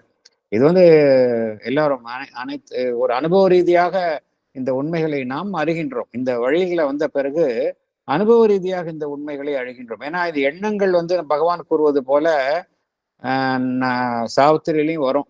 எண்ணங்கள் வந்து எங்கேயோ வருகின்றது, அதை நம்முடையது என்று நாம் கூறுகின்றோம் என்று பட் நம்முடையது அது பிரபஞ்ச ரீதியான பிரபஞ்சத்தில் இருந்து வரக்கூடிய எண்ணங்கள், அதனுடைய ஆன்ஸ்லாட் வந்து நமக்குள்ளே நடைபெறுகின்றது. அந்த சமயத்தில் நம்ம வந்து கஷ்டம் அதுல. பட் அதுதான் if you calling the help of the Mother prevents the negative thoughts. நம்மை வந்து ஆக்கிரமிப்பதற்கு முன்னால அது காலிங் த மதர் ரொம்ப ஹெல்ப்ஃபுல்லா இருக்கு. This is something which I find. நீங்க சொல்றது ரொம்ப முற்றிலும் உண்மை. இதுல வந்து நம்ம வந்து பிராக்டிஸ் தான் இது. By only it has to be practised. இது வந்து ஒரு சாதனை. பிராக்டிஸ் பண்ண பண்ண பண்ண பண்ண தேவையில்லாத இயக்கங்களிலிருந்து நாம் விலகி நிற்பதற்கு நம்மை பழக்கிக் கொள்கின்றோம். அதனால நீங்க சொல்றது ரொம்ப அப்சல்யூட்லி ட்ரூ. இந்த சைமல்டேனியஸ்லின்றது அந்த மூணுமே சைமல்டேனியஸா வருது சார். அது கவனிச்சு பார்க்கும்போது நிச்சயமா தெரியும். மதரை நம்ம அழைச்சு இது பண்றோம். ஒரு காரியத்தை ஆரம்பிக்கிறதுக்கு முன்னால மதரை கூப்பிடும் பொழுதே வந்து மதருடைய பிரசன்ஸ் அங்க வந்துடுறது நமக்குள்ளன்னு நம்ம உணர்ந்தும் பொழுதே அந்த மைண்டு தாட்டு அப்புறம் மைண்ட்ல வந்து அதுக்கப்புறம் இந்த மூணுமே சைமல்டேனியஸா நடக்கிறது. ஆக்ஷன்ல கூட சைமல்டேனியஸா நடக்கிறது. அது நீங்க முன்னாடியே சொல்லிருக்கீங்க, கபாலி சாஸ்திரியார் வந்து அந்த கோல்கொண்டா கட்டும் பொழுது 5 கிராம் இது கொடுக்கணும்னு சொன்னா கரெக்டா 5 கிராம் வரும்னு அந்த விரல்கள்ல கூட அந்த உணர்வுன்ற வந்த மாதிரி இப்போ ஒன்னொன்னுலயுமே வந்து அந்த உணர்வானது மதருடைய அருள்னால வந்து கொண்டு இருக்கின்றது. இது எல்லாமே வந்து ஸ்டெப்பிங் பேக் அண்ட் ஆஃபரிங், ரெண்டு ரிமெம்பர் அண்ட் ஆஃபர், இந்த ரெண்டுமே வந்து மகா மந்திரம் நமக்கு வந்து சாதகர்களுக்கு பகவானும் அன்னையும் கொடுத்துக்கிற ஒரு மகா மந்திரமா இருக்கு சார். நிச்சயமாக. நிச்சயமா இதுல ஒருத்தர் நேர்மையுடன் ஈடுபடும் பொழுது, சின்சியர் எஃபர்ட் பண்ணும் பொழுது அந்த டிவைன் ஹெல்ப் கிடைக்குது. அதுதான் நம்மளுக்கு முக்கியம். இந்த டிவைன் ஹெல்ப், நம்ம ஒரு அடி எடுத்து வச்சா 10 அடி மேல இருந்து நம்மளுக்கு ஹெல்ப் கிடைக்குது. மதர் ஹெல்ப் பண்றாங்க.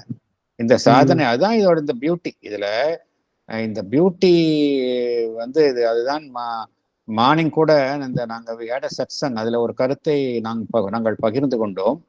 என்ன அதுல பகிர்ந்து கொண்டோம் என்றால், பகவானிடம் கூறுகின்றார்கள், இந்த யோகம் வந்து உங்களை போன்றோ அல்லது அன்னையை போன்றோ உள்ள உள்ள அவதாரங்களுக்கு வேண்டுமானால் சாத்தியமா இருக்கலாம். எங்களை போன்ற சாதாரண மனிதர்களுக்கு இது சாத்தியமே இல்லை அப்படின்னு ஒருத்தர் சொல்றார். பகவான் பதில் அளிக்கிறார் அதுக்கு. பகவான் சொல்றாரு, அதுக்கு பதில் என்ன சொல்றாரு? ஆன் த கான்ட்ரரி, இது மிகவும் எளிதானது. உன்னை அந்த சாதகரை குறித்து சொல்றாரு, உன்கிட்ட இருக்கிற திறமையில 10ல் 1 பங்கு இருந்தாலும் இருப்பவருக்கும் இது சாத்தியம்.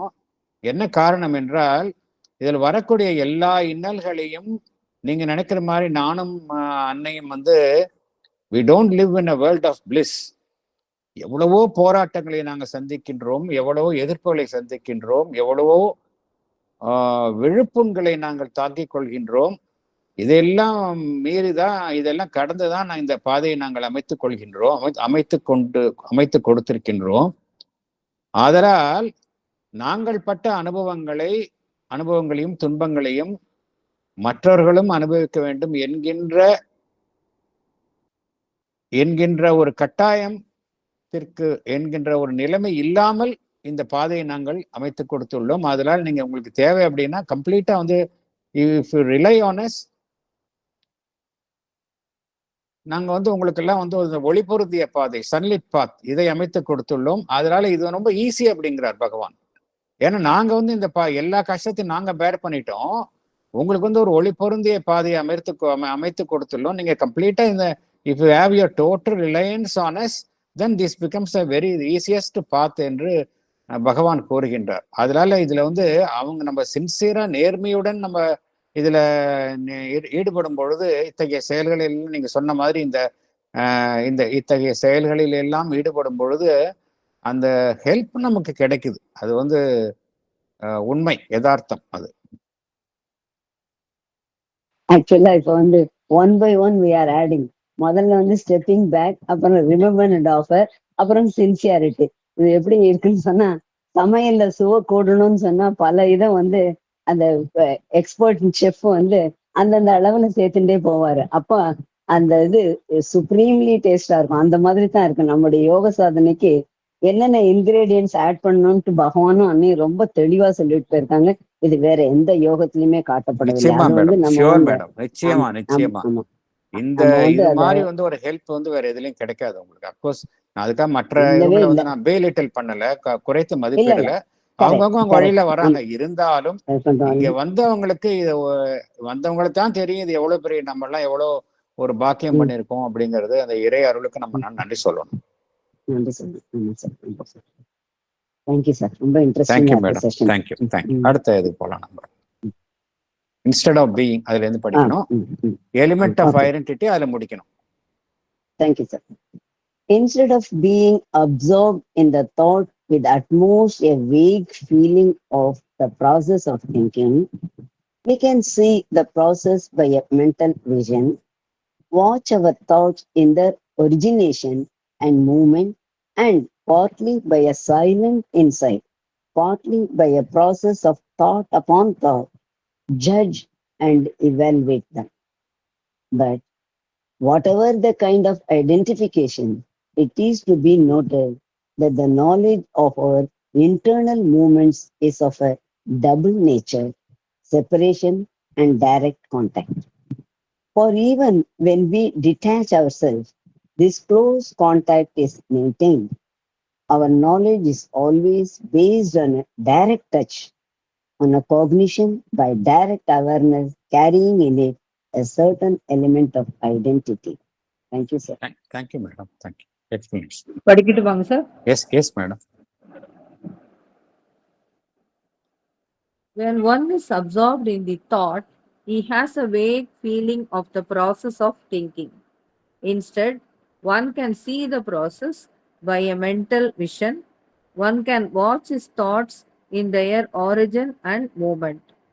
One can judge and evaluate his thoughts partly by a silent insight, partly by a process of thought upon thought. One can observe how one thought is linked to another.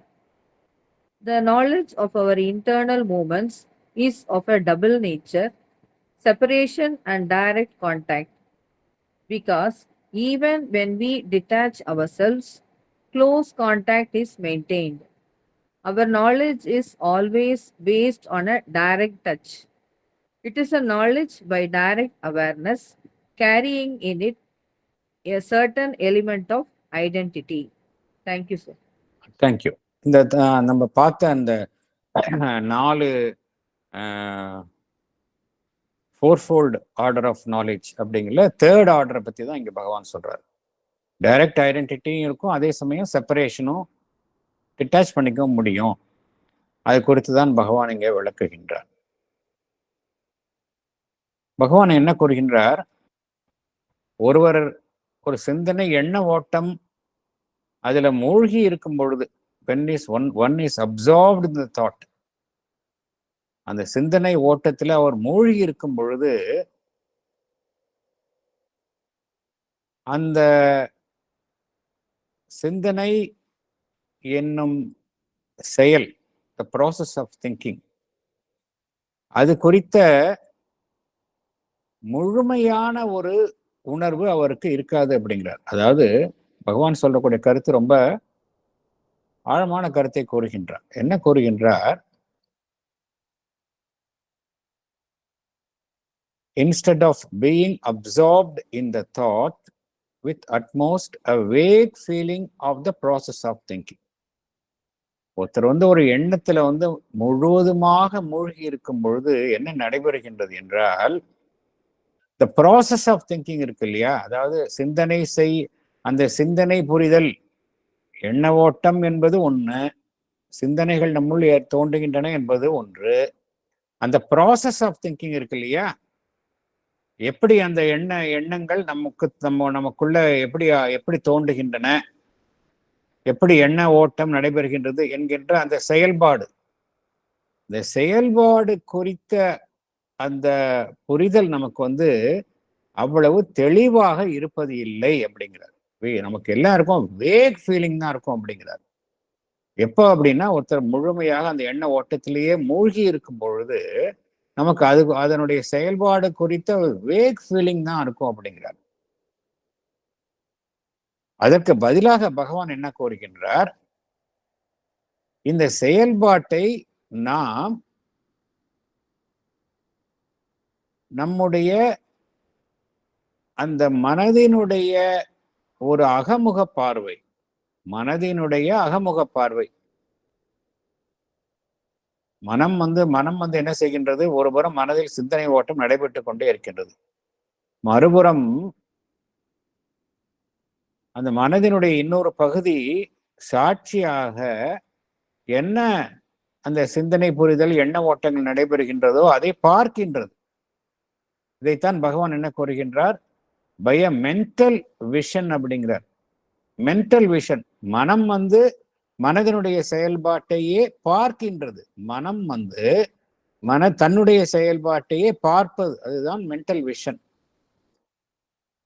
அவ்வாறு பார்க்கும்போது என்ன செய்கின்றது? எங்கிருந்து எண்ணங்கள் தோன்றுகின்றன, அதனுடைய தோற்றுவாய் எது அப்படிங்கிறத பார்க்குது. அதனுடைய இயக்கம் எவ்வாறு நடைபெறுகின்றது என்பதை பார்க்கின்றது. இதை எப்படி பார்க்கின்றது? மனம் எவ்வாறு பார்க்கின்றது? பை சைலண்ட் இன்சைட் அப்படிங்கிறார் பகவான். சைலண்ட் இன்சைட்னா என்ன அர்த்தம்? அது பார்க்கின்றது, பார்க்கும் பொழுது அது எந்த விதமான இயக்கத்திலும் ஈடுபடாத நிலையிலிருந்து பார்க்கின்றது அப்படிங்கிறார். மனம் அஜிடேட்டடா இருந்தது அப்படின்னா அதை பார்க்க முடியாது. மனம், if it is agitated, then it cannot watch its thoughts. மனம் வந்து சைலண்டா இருக்கும் பொழுது என்ன நடைபெறுகின்றது? சைலண்டா இருக்கும் பொழுது அந்த இடத்துல ஒண்ணுமே நடைபெறாது இல்ல. இன்சைட் கிடைக்குது அதுக்கு. மனதிற்கு வந்து the mind gets an insight. அகமுக பார்வை, ஒரு திருஷ்டி கிடைக்கின்றது, மனதிற்கு கிடைக்கின்றது by a silent insight. So இது ஒரு புறம் இருக்கின்றது, partly by a silent insight. மற்றொரு பகுதி எப்படி நடைபெறுகின்றது என்றால் partly by a process of thought upon thought அப்படிங்கிறார் பகவான். தாட் அப்பான் தாட்னா எப்படின்னா, நம்மளுடைய சிந்தனையை எண்ணங்களை அப்படியே நம்ம வந்து நமக்கு உள்ள நடக்கிறத நம்ம பார்க்க கத்துக்கிட்டோம் அப்படின்னா ரொம்ப ஆச்சரியமா இருக்கும். ஏதோ ஒரு சம்பந்தம் இல்லாத ஒரு எண்ணம், ஒரு செயல் நடைபெறும். அதோட அசோசியேட்டட் தாட், அதோட அசோசியேட்டட் தாட்னு அப்படியே ஒன்றன் பின் ஒன்றாக சங்கிலி தொடர் போல அந்த எண்ணங்களினுடைய தொடர்ச்சியை நம்மால பார்க்க முடியும். இப்ப அப்படி பார்க்கும் பொழுது கடைசியா நாம சிந்திக்கும் எண்ணம் வந்து ஆரம்பத்துல நாம் சிந்தித்த எண்ணத்திற்கும் நேரடியான தொடர்பே இருக்காது. ஏதோ இந்த எண்ணம் தோன்றுவதற்கு அந்த எண்ணம் வந்து ஒரு ட்ரிகர் தான் இருக்கும், ஒரு தூண்டுகோலா தான் இருந்திருக்குமே ஒழிய அதற்கு இதுக்கு சம்பந்தமே இருக்காது. ஆனா இப்ப அந்த எண்ணம் வந்துருக்கும் நம்மளுக்கு. இதை நம்மளால பார்க்க முடியும். இப்ப ஏன் அப்படி எனக்கு ஒரு எண்ணம் வருது அப்படின்னா, ஃபார் எக்ஸாம்பிள் என்னுடைய சின்ன வயசுல ஒரு காரியம் நடந்திருக்கும். அந்த காரியத்துல இருந்து ஒருத்தர் ஈடுபட்டு இருப்பாரு. இப்படிலாம் அப்படியே கண்டினியூஸா வரும். இதைத்தான் பகவான் என்ன கூறுகின்றார்? Process of thought upon thought அப்படிங்கிறார். ஏன் இந்த எண்ணம் வருது, இதோடைய ப்ரீவியஸ் தாட் என்ன, இதோடைய ப்ரீவியஸ் தாட் என்னன்னு பார்க்க பழகிட்டோம் அப்படின்னா நம்மளால அது ஒரு வழி அப்படிங்கிறார். நம்மளால வந்து கணிக்க முடியும், நம்மளுடைய எண்ணங்களை கணிக்க முடியும், மதிப்பீடு செய்ய முடியும், இதெல்லாம் செய்ய முடியும். ஸோ ரெண்டு விதமா சொல்றார் பகவான். We can watch our thoughts in their origination and movement. எப்படி பார்க்க முடியும் அப்படிங்கிறாரு? இரண்டு விதமாக பார்க்க முடியும். by a silent insight, மிகவும் ஒரு சலனமற்ற நிலையில் நடைபெறும் ஒரு உள்முக பார்வையின் மூலம் அந்த எண்ணங்களினுடைய செயல்பாட்டை நாம் பார்க்க முடியும். மற்றொன்று எண்ணங்களின் தொடர்ச்சி, ஒரு எண்ணம் மற்றொரு எண்ணத்தின் மீது மற்றொரு எண்ணம், அதன் மீது மற்றொரு எண்ணம் என்றுதான் எண்ணங்கள் தோன்றுகின்றன. அதனுடைய தொடர்ச்சியின் மூலம் அந்த எண்ணங்களை நாம் எடை போட முடியும், மதிப்பீடு செய்ய முடியும் அப்படிங்கிறார். இதுல என்ன நடைபெறுகின்றது என்றால், இதுல நம்ம மூன்றாவதாக பார்த்தோம் இல்லையா, அந்த ஃபோர்ஃபோல்டு ஆர்டர் ஆஃப் நாலேஜ்ல வந்து மூன்றாவதாக பார்த்த direct contact and separative knowledge, separation and direct contact, இதுதான் நடைபெறுகின்றது அப்படிங்கிறார். நம்மளுடைய உட்புறத்தில் உள்ஜீவனில் நடைபெறும் இயக்கங்கள், அது குறித்த நாலேஜ், அறிவு நமக்கு எப்படி எத்தகையது என்றால் இரண்டு தன்மைகளை கொண்டதாக இருக்கின்றது என்று பகவான் குறிப்பிடுகின்றார். டபுள் நேச்சர் அப்படிங்கிறார். அதாவது நம்மளுடைய உள்ஜீவனில் நடைபெறும் இயக்கங்கள் குறித்த அறிவு எத்தகைய தன்மையை கொண்டதாக இருக்கின்றது என்றால் இரட்டை இயல்பை கொண்டதாக இருக்கின்றது, டபுள் நேச்சர் கொண்டதாக இருக்கின்றது என்று பகவான் குறிப்பிடுகின்றார். ஒன்று, அதை நாம் பார்த்தல், விலகி நின்று பார்த்தல், செப்பரேஷன். மற்றொன்று அதனுடனான நேரடியான தொடர்பு, டைரக்ட் கான்டாக்ட். இதுதான் இத்தகைய இரட்டை அம்சங்களாக கொண்டவைகளாகத்தான் நம்முடைய இன்டர்னல் மூவ்மெண்ட்ஸ், அகத்தில் நடைபெறும் இயக்கங்கள் குறித்த அறிவு நமக்கு அமைகின்றது என்று பகவான் குறிப்பிடுகின்றார். என்னதான் நம்முள் நடைபெறும் இயக்கங்களிலிருந்து நாம் நம்மை விடுவித்து கொண்டு விலகி நின்று பார்க்க கற்றுக்கொண்டாலும் அவைகளுடனான நேரடியான தொடர்பை நாம் இழந்து விடுவது இல்லை, தொடர்பு இருக்கத்தான் செய்கின்றது என்று பகவான் குறிப்பிடுகின்றார். ஆகையினால் பகவான் என்ன கூறுகின்றார்? அது குறித்த அந்த அறிவு என்பது நம்முடன் நாம் அதனுடன் ஏற்பட்ட நேரடியான தொடர்பின் மூலம்தான் அது குறித்த அறிவு நமக்கு ஏற்படுகின்றது. ஆகையினால நமக்குள்ளே நடைபெறும் விஷயங்கள் எல்லாமே, அது குறித்த ஞானம் எல்லாத்திலையுமே என்ன ஒரு அம்சம் நிச்சயமாக காணப்படுகின்றது என்றால் ஒரு எலிமெண்ட் ஆஃப் ஐடென்டிட்டி, அதனுடன் நாம் அடையாளம் கண்டு இருத்தல். என்ன இயக்கம் ஏற்பட்டாலும், ஏன்னா அந்த இயக்கங்களே நமக்குள்ளே நடைபெறுகின்றது. அதனால் பகவான் என்ன கூறுகின்றார், ஒரு சர்டன் எலிமெண்ட் ஆஃப் ஐடென்டிட்டி இருக்கு அப்படிங்கிறார். ஏன்னா அது நேரடியான தொடர்புல இருக்கு. அதனால ஒரு டைரக்டா ஒரு சர்டன் எலிமெண்ட் ஆஃப் ஐடென்டிட்டி நமக்குள்ள இருக்கக்கூடிய இயக்கங்களுடன் நம்ம ஒருவருக்கு நிச்சயமாக இருக்கின்றது என்று பகவான் குறிப்பிடுகின்றார். சார் ஒரு சின்ன டவுட், சொல்லுங்க. சின்ன டவுட். இதுல வந்து இன்டைரக்டிவா நம்ம நாலேஜ் கெயின் பண்றோம் இல்லையா, அதுக்கும் இது பொருத்துமா? ஏன்னா நான் கேள்விப்பட்ட விஷயம் கூட என்னுடைய தாட்ஸுக்கு வருது இல்லையா, எனக்கும் அதுக்கும் சம்பந்தமே கிடையாது. But through hearing or by somebody says அந்த மாதிரி இருக்கு, or else others experience I heard, அந்த மாதிரி வரணும். அது இல்லாம இங்க பகவான் சேர்க்கிறாரா? அதையும் சேர்க்கிறாரா? இன்டைரக்டிவ் நாலேஜையும் சேர்க்கிறாரா? ஏன்னா ஐம்புலன்களால நம்ம அறியறோன்றது வந்து இன்டைரக்ட் நாலேஜ், அது தனின்னு சொல்லிட்டீங்க. மத்த 3 தான் ஒன்னா வருது, கடைசியானது தனியா இருக்குது. ஸோ இதுல வந்து இந்த மென்டல் விஷன் பாக்குறதும் அந்த ரெண்டாவது இதுமே அந்த இன்டைரக்டிவ் நாலேஜுக்கும் அப்ளை ஆகுமா?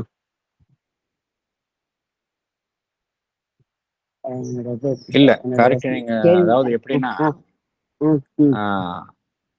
இந்த இன்டைரக்ட் மீன்ஸ் மூலமாக நமக்கு கிடைக்கக்கூடிய தகவல்கள் மூலமாகவும் நமக்கு எண்ணங்கள் தோன்றுகின்றன. நமக்கு எண்ணங்கள் தோன்றுகின்றன இல்லையா? நமக்கு இன்டைரக்ட் மீன்ஸ் மூலமாக நடைபெறும் கேட்கக்கூடிய விஷயங்களின் மூலமாகவும் நமக்குள் எண்ணங்கள் தோன்றுகின்றன.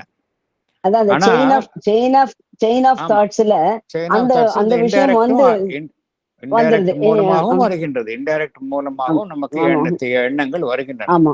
ஆனா இங்க பகவான் குறிப்பிடுவது எப்படின்னா, அந்த எண்ணங்கள் நமக்குள்ள ஏற்படும் பொழுது அது நமக்குள்ளதானே நடைபெறுகின்றது. அதோடைய சோர்ஸ் வந்து வெளியிலேருந்து வரலாம், தட்ஸ் a different issue. இன்டைரக்டா கூட வரலாம். ஆனா அந்த எண்ணத்தினுடைய இயக்கம் வந்து எண்ணங்களினுடைய இயக்கம், இதோடைய சோர்ஸ் பார்த்தோம் அப்படின்னா நம்ம சின்ன வயசுல இருந்து நம்ம படித்தது, கேட்டது, மற்றவர்களின் மூலமாக அறிந்தது, உலகத்தின் வெவ்வேறு சோர்ஸ்ல நம்ம படிச்சது மூலமா நமக்கு எண்ணங்களாக நமக்குள்ள வருகின்றன. ஆனா இங்க பகவான் கூறுவது என்ன அப்படின்னா, அந்த எண்ணங்களை மாத்திரம் அவ எடுத்துக்கொண்டால் அது நமக்குள்ளதானே வருது. எண்ணங்கள் அப்படிங்கிறது நமக்குள்ளதான் வருது. அதோடைய காரணம் வந்து புறக்காரணங்களா இருக்கலாம். இங்க பகவான் கூறுவது அதோடைய காரணங்கள் வந்து பார்த்தோம் அப்படின்னா புறக்காரணங்களா இருக்கலாம். நீங்க சொல்ற மாதிரி இன்டைரக்ட் மீன்ஸ்ல இருந்து தெரிவிக்கப்பட்ட விஷயங்கள் மூலமாக நமக்கு எண்ணங்கள் வரலாம். ஆனா அந்த எண்ணங்கள் அதை மாத்திரம் எடுத்துக்கொண்டோம் என்றால் அது நமக்குள்ளதானே ஏற்படுது. இப்ப ஃபார் எக்ஸாம்பிள் ஒரு விஷயம் சொல்றேன்.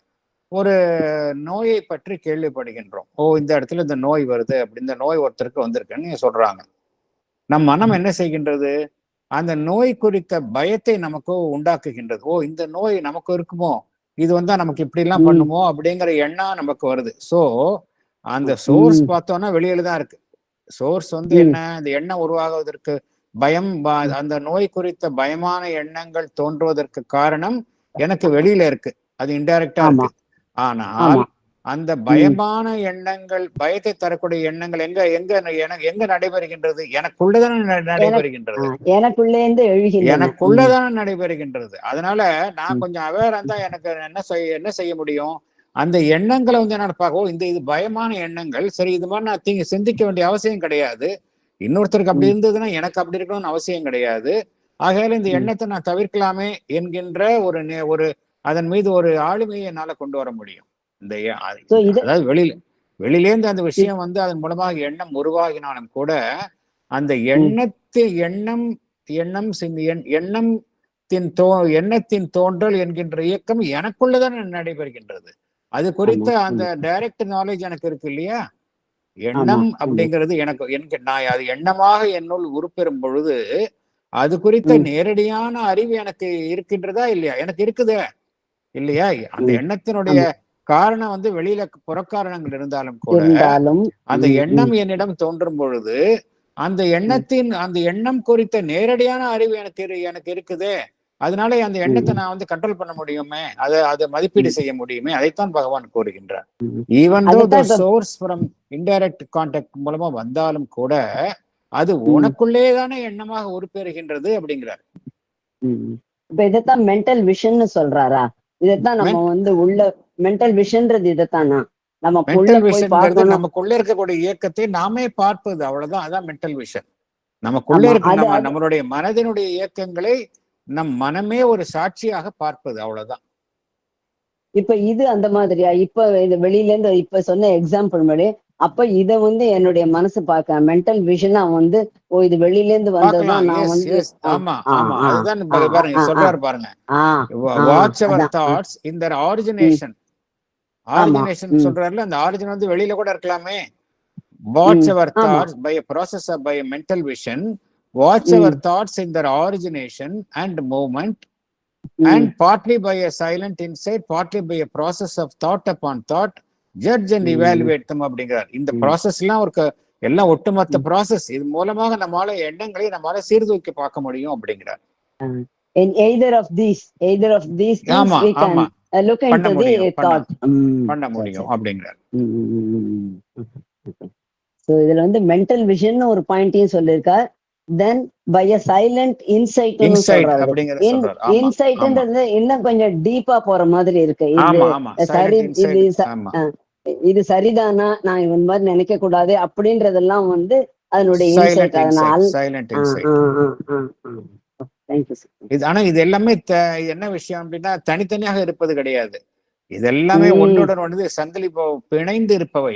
இந்த ப்ராசஸ் எல்லாம், பகவான் சொல்லக்கூடிய ப்ராசஸ் எல்லாம், மென்டல் விஷன், வாட்சிங் அவர் தாட்ஸ், சைலண்ட் இன்சைட் எல்லாம் வந்து தனித்தனியாக இருப்பது கிடையாது. எல்லாம் ஒன்றுடன் ஒன்று இணைந்துதான் செயல்பட முடியும். ஒரு கலவையாகத்தான் நமக்குள்ள செயல்படுகின்றன. இந்த ப்ராசஸ் வந்து ஒரு கலவையாகத்தான் நமக்குள்ள செயல்படுகின்றன. ஒரு விங்க் ஆஃப் an ஐல வந்து எல்லாமே அப்படியே வந்துருது. படிக்கிறதுக்கு தான் இவ்வளவு இருக்கு. பகவான் பிரிச்சு சொல்றாரு. கலந்துதான் நடைபெறுகின்றன. நமக்குள்ள பார்த்தோம் அப்படின்னா எல்லாம் அப்படியே உள்ளுக்குள்ள நடந்து கொண்டேதான் இருக்கின்றது எல்லாமே. அதனாலதான் அது இமீடியட்டாவே இந்த தாட்ஸ் வந்து உனக்கு தேவையில்லாதது, அத விளக்கு அப்படின்னு சொல்றது. அதுக்கு பதிலா இன்னொரு நல்லதை கொண்டு வா. மதரை கூப்பிடு, மதருடைய துணையை கேளு, மதருக்கு சரண்டர் பண்ணி அடுத்த ப்ராசஸும் அதுலயே அப்படியே நடக்க ஆரம்பிச்சிடுறது. மதர் அதுக்கு என்ன அழகான சொல்யூஷன் சொல்றாங்க. அதான் சொல்றாங்க, ஒருத்தங்க எனக்கு வந்து ரொம்ப டிஸ்டர்பிங் தாட்ஸ் வந்துகிட்டே இருக்கு, இல்ல நெகட்டிவ் இமோஷன்ஸ் வருது. அந்த நெகட்டிவ் இமோஷன்ஸை நான் வந்து ஒருத்தர் மேல எனக்கு நெகட்டிவ் இமோஷன் இருக்கு, அதை நான் கஷ்டப்பட்டு அந்த நெகட்டிவ் இமோஷன்ஸை விளக்கிட்டேன், திருப்பி அதே நெகட்டிவ் இமோஷன் எனக்கு வருது அப்படின்னு சொல்றாங்க. மதர்கிட்ட சொல்றாங்க. மதர் என்ன சொல்றாங்க, நீ நெகட்டிவ் இமோஷன்ஸை ஒன்னுகிட்ட விளக்குன சரி, அந்த இடத்த நீ காலியா வச்சிருக்க, அதை நீ வந்து என்ன பண்ண, ஒரு குட்வில், தாட்ஸ் ஆஃப் குட்வில் அதனால நிரப்பினியா அப்படிங்கிறாங்க. நல்ல எண்ணங்களால் நிரப்பினா உனக்கு வந்து அந்த இடம் காலியா இருக்காது, திருப்பி அந்த தீய எண்ணங்கள் உன்கிட்ட வராது அப்படிங்கிறாங்க Mother. Don't keep it empty, fill it with good thoughts, thoughts of good will அப்படிங்கிறாங்க mother.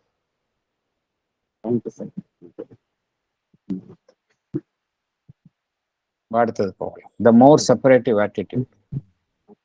The more separative attitude is ordinarily the method of our reason in observing and knowing our inner movements. The more intimate is the method of our dynamic part of mind associating itself with our sensations, feelings, and desires. But in this association too, the thinking mind can intervene and exercise a separative, dissociated observation and control over both the dynamic self-associating part of mind and the vital or physical movement. All the observable movements of our physical being also are known and controlled by us in both these ways, the separative and the intimate. We feel the body and what it is doing intimately as part of us, but the mind is separate from it and can exercise a detached control over its movements. excellent. Thank you. Explanation. Thank you, sir. Sir படிக்கிறீங்களா? Yes, madam. The method of our reason in observing and knowing our inner movements is ordinarily by the more separative attitude. The dynamic part of mind associating itself with our sensations, feelings, and desires is by the more intimate method. But in this association too, the thinking mind can intervene and exercise a separative dissociated observation. It can exercise a control over both the dynamic self-associating part of mind and the vital or physical movement. All the observable movements of our physical being, that is body, are also known and controlled by us in both these ways, the separative and the intimate.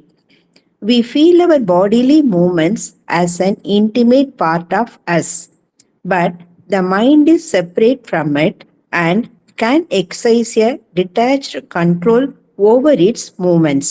For example, we can observe and regulate our breathing movement. Thank you, sir. Thank you, madam. Thank you. இதுல 2 classification பகவான் சொல்றார். ரொம்ப இதை கொஞ்சம் தெளிவா புரிஞ்சுக்கலாம். 2 classification சொல்றார். நம்மளுடைய மைண்ட் வந்து 2 விதமான செயல்களை புரிகின்றன. ஒன்று நம்முடைய ரீசனிங் மைண்ட், அறிவுபூர்வமாக காரண காரியங்களை ஆராய்ந்து செயல்படும் நம்மளுடைய மனம், த ரீசனிங் பார்ட். இன்னொரு பகுதி இருக்கின்றது. அது என்ன செய்கின்றது? அதுக்கு காரண காரியங்கள்லாம் தேவையில்லை. அது இந்த உணர்ச்சிகளால் ஆளப்படும் மனம், ஆசை வயப்பட்ட மனம். இது எப்படின்னா, ஆசை வயப்பட்ட மனம், உணர்ச்சிகளால் ஆளப்படும் மனம் எப்படின்னா, இங்க எது ரொம்ப பிரதானமாக இருக்கின்றது என்றால் ஆக்ஷன். ரொம்ப டைனமிக்கா இருக்குது. ஆக்ஷன் தான் இங்க பிரதானமா இருக்கு. அங்க பார்த்தோம் அப்படின்னா ரீசன், மனம் வந்து காரண காரியத்தை ஆராய்கின்றது.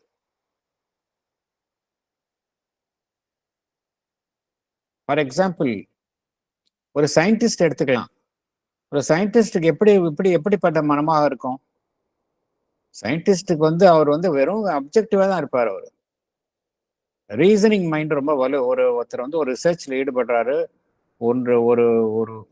ஒன்று தன்மை குறித்த ஆராய்ச்சியில் ஈடுபடுகின்றார் என்றால் ரொம்ப ஒவ்வொரு காரண காரியத்தை ஆராய்ந்து அவருடைய ஒரு உண்மையை கண்டறியும் நோக்குடன் தான் அவருடைய மனம் செயல்படும். ஸோ இதுதான் ரீசனிங். அதே சமயம் ஒரு கலைஞர் இருக்கின்றார். ஒரு கலைஞர், அவருக்கு எப்படி செயல்படும் அப்படின்னா, ஆர்டிஸ்ட் இவங்களுக்கெல்லாம் வந்து they are driven by passion, அல்லது இந்த பிராணமய செயல்களில் ஈடுபடுபவர்கள்.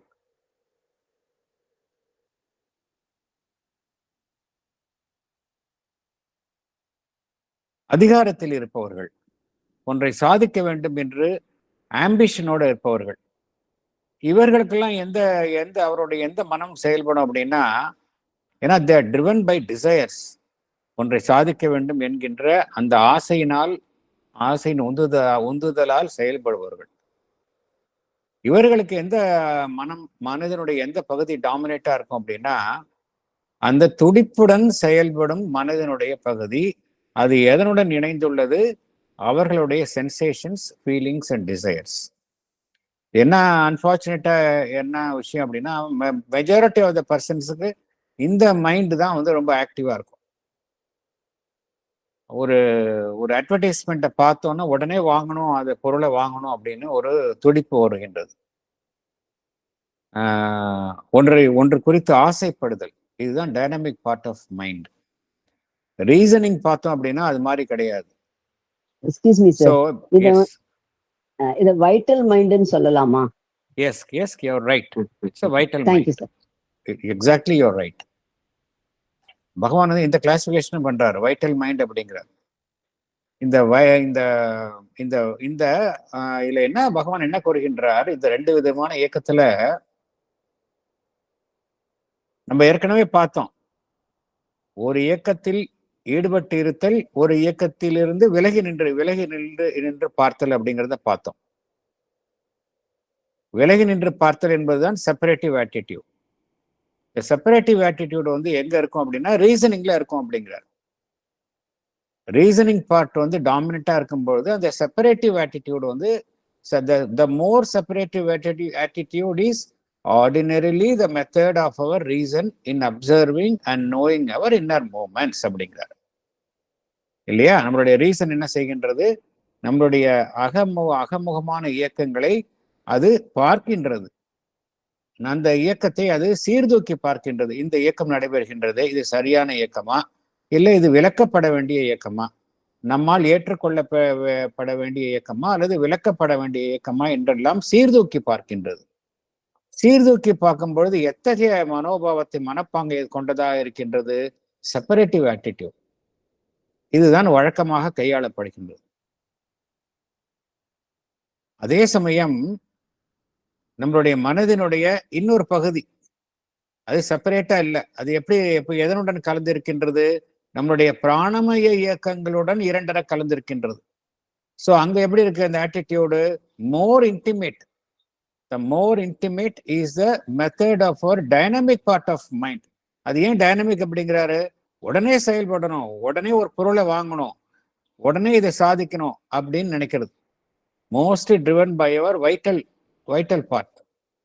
அதுதான் பகவான் என்ன கூறுகின்றார், the more intimate is a method of our dynamic part of mind associating itself with our sensations, உணர்ச்சிகள், ஃபீலிங்ஸ், டிசையர்ஸ், ஆசைகள், இதோட அசோசியேட்டா இருக்கும். ஸோ இந்த ரெண்டு பார்ட்டர் பகவான் வந்து கிளாஸிஃபை பண்ணிடுறார். இது எல்லாரும் நம்மளே திங்க் பண்ணி பார்த்தா இதெல்லாம் வந்து நமக்குள்ளே நடக்கிற விஷயத்த தான் பகவான் சொல்றாரு. இது ஏதோ அப்டிராக்ட் தியரி கிடையாது. நம்ம காமா திங்க் பண்ணி பார்த்தோம்னா இது எல்லாம் நமக்குள்ள நடக்கிற விஷயம்தான். இது பகவான் இங்க என்ன கூறுகின்றார், இந்த டைனமிக் பார்ட்ல கூட, அதாவது இரண்டரை கலந்து அந்த மோர் இன்டிமேட் இருக்கு இல்லையா, நம்மளுடைய வைட்டலோட இணைந்து இரண்டரை கலந்து செயல்படக்கூடிய அந்த மனதினுடைய செயல்பாடு, அதுல கூட அந்த சிந்திக்கும் மனம், திங்கிங் மைண்ட், அதனுடைய அது தலையிட்டு என்ன செய்யும் என்றால் அந்த இயக்கத்தின் மீது ஒரு கட்டுப்பாட்டை கொண்டு வரும் அப்படிங்கிறார். எப்படி அப்படின்னா, அந்த இயக்கத்திலிருந்து பிரிந்து விலகி நின்று பார்ப்பதன் மூலம், அந்த இயக்கத்தில் இருந்து பிரிந்து விலகி நின்று பார்ப்பதன் மூலம் அந்த இயக்கத்தின் மீது அந்த அவ்வாறு செயல்படும் அந்த மனதினுடைய அந்த பகுதியின் மீது ஒரு கட்டுப்பாட்டை கொண்டு வரும் அப்படிங்கிறார். In this association to, association எப்படி, உங்களுடைய டைனமிக் பார்ட் வைட்டலோட அசோசியேட் ஆயிருக்கு. In this association to the thinking mind can intervene and exercise a separative dissociated observation and control over both the dynamic self-associating part of mind. Mind வந்து அசோசியேட்டா இருக்கு இல்லையா ஒரு இயக்கத்துடன், பிராணமய இயக்கத்துடன், அந்த பகுதியை, அது மாத்திரம் இல்ல, அந்த வைட்டல் ஆர் பிசிக்கல் மூவ்மெண்ட், பிராணமய இயக்கமும் ஒரு புறம் நடைபெறுகின்றது, அதனுடன் இணைந்து என்னுடைய மனமும் செயல்படுகின்றது. இது ரெண்டா, அது மாத்திரம் பிசிக்கல் மூவ்மெண்ட்டே இருக்கு. இதுல என்னுடைய சில சமயம் நான் படபடபடன்னு இருக்கிறேன், வேகமாக நடக்கின்றேன், வேகமாக பேசுகின்றேன், என்னுடைய பிசிக்கல் ஆக்டிவிட்டி பார்த்தோம் அப்படின்னா ரொம்ப துடிப்புடன் இருக்கின்றது. இது எல்லாத்துக்கும் மேல என்னால வந்து என்னுடைய அந்த சிந்திக்கும் மனம் வந்து ஒரு ஆளுமையை கொண்டு வரும் அப்படிங்கிறாரு. The thinking mind can intervene, தலையிட முடியும், exercise a separative dissociated observation and control அப்படிங்கிறார். இது ஒவ்வொருவருக்கும் சாத்தியம் அப்படிங்கிறார். அதே போல நம்முடைய உடல் ரீதியான இயக்கங்கள் நம்மால வந்து பார்க்கக்கூடிய நம்மால் பார்க்கக்கூடிய நம்முடைய உடல் ரீதியான அனைத்து இயக்கங்களின் மீதும் நம்மால வந்து ஆளுமை செலுத்த முடியும் அப்படிங்கிறார். இப்ப உடல்ல வந்து ஒரு இயக்கம் நடைபெறுகின்றது என்றால் அந்த உடலினுடைய இயக்கம் வந்து நம்முடன் இரண்டரை கலந்து இருப்பது. அதே சமயம் அந்த உடலினுடைய இயக்கத்தை நம்மால வந்து பிரித்திருந்து பார்த்து அந்த இயக்கத்திலிருந்து நம்மை விடுவித்துக் கொள்ள முடியும் என்று பகவான் குறிப்பிடுகின்றார். இதுக்கு உதாரணம் சொல்லலாம். நம்ம உதாரணம் நிறைய உதாரணங்கள் இருக்கின்றன. ஃபார் எக்ஸாம்பிள், ஒரு சில உடலினுடைய இயக்கம் வந்து மெக்கானிக்கலா இருக்கும். இந்த மெக்கானிக்கலா இருக்கும் பொழுது என்ன நடைபெறுகின்றது என்றால் நம்முடன் இரண்டரை கலந்து இயக்கங்களாக இருக்கும். ஆனால் இந்த மெக்கானிக்கல் இயக்கங்கள் என்ன நடைபெறும், என்ன சில சமயம் என்ன நடைபெறும், அது மூலமாக நமக்கு தீமை வரும். இது நம்ம வந்து கான்சியஸா இருந்தோம் அப்படின்னா நம்மால வந்து அந்த இயக்கத்தில் இருந்து நம்மை விடுவித்துக் கொள்ள முடியும். இதற்கு வந்து ஒரு உதாரணம் சொல்லலாம். ஒரு சமயம் அன்னையினுடைய அறை, அந்த பிளே கிரவுண்ட்ல இருக்கக்கூடிய அறை இருக்கின்றது. அதற்கு வெளியில வந்து ஒரு மேல வந்து ஒரு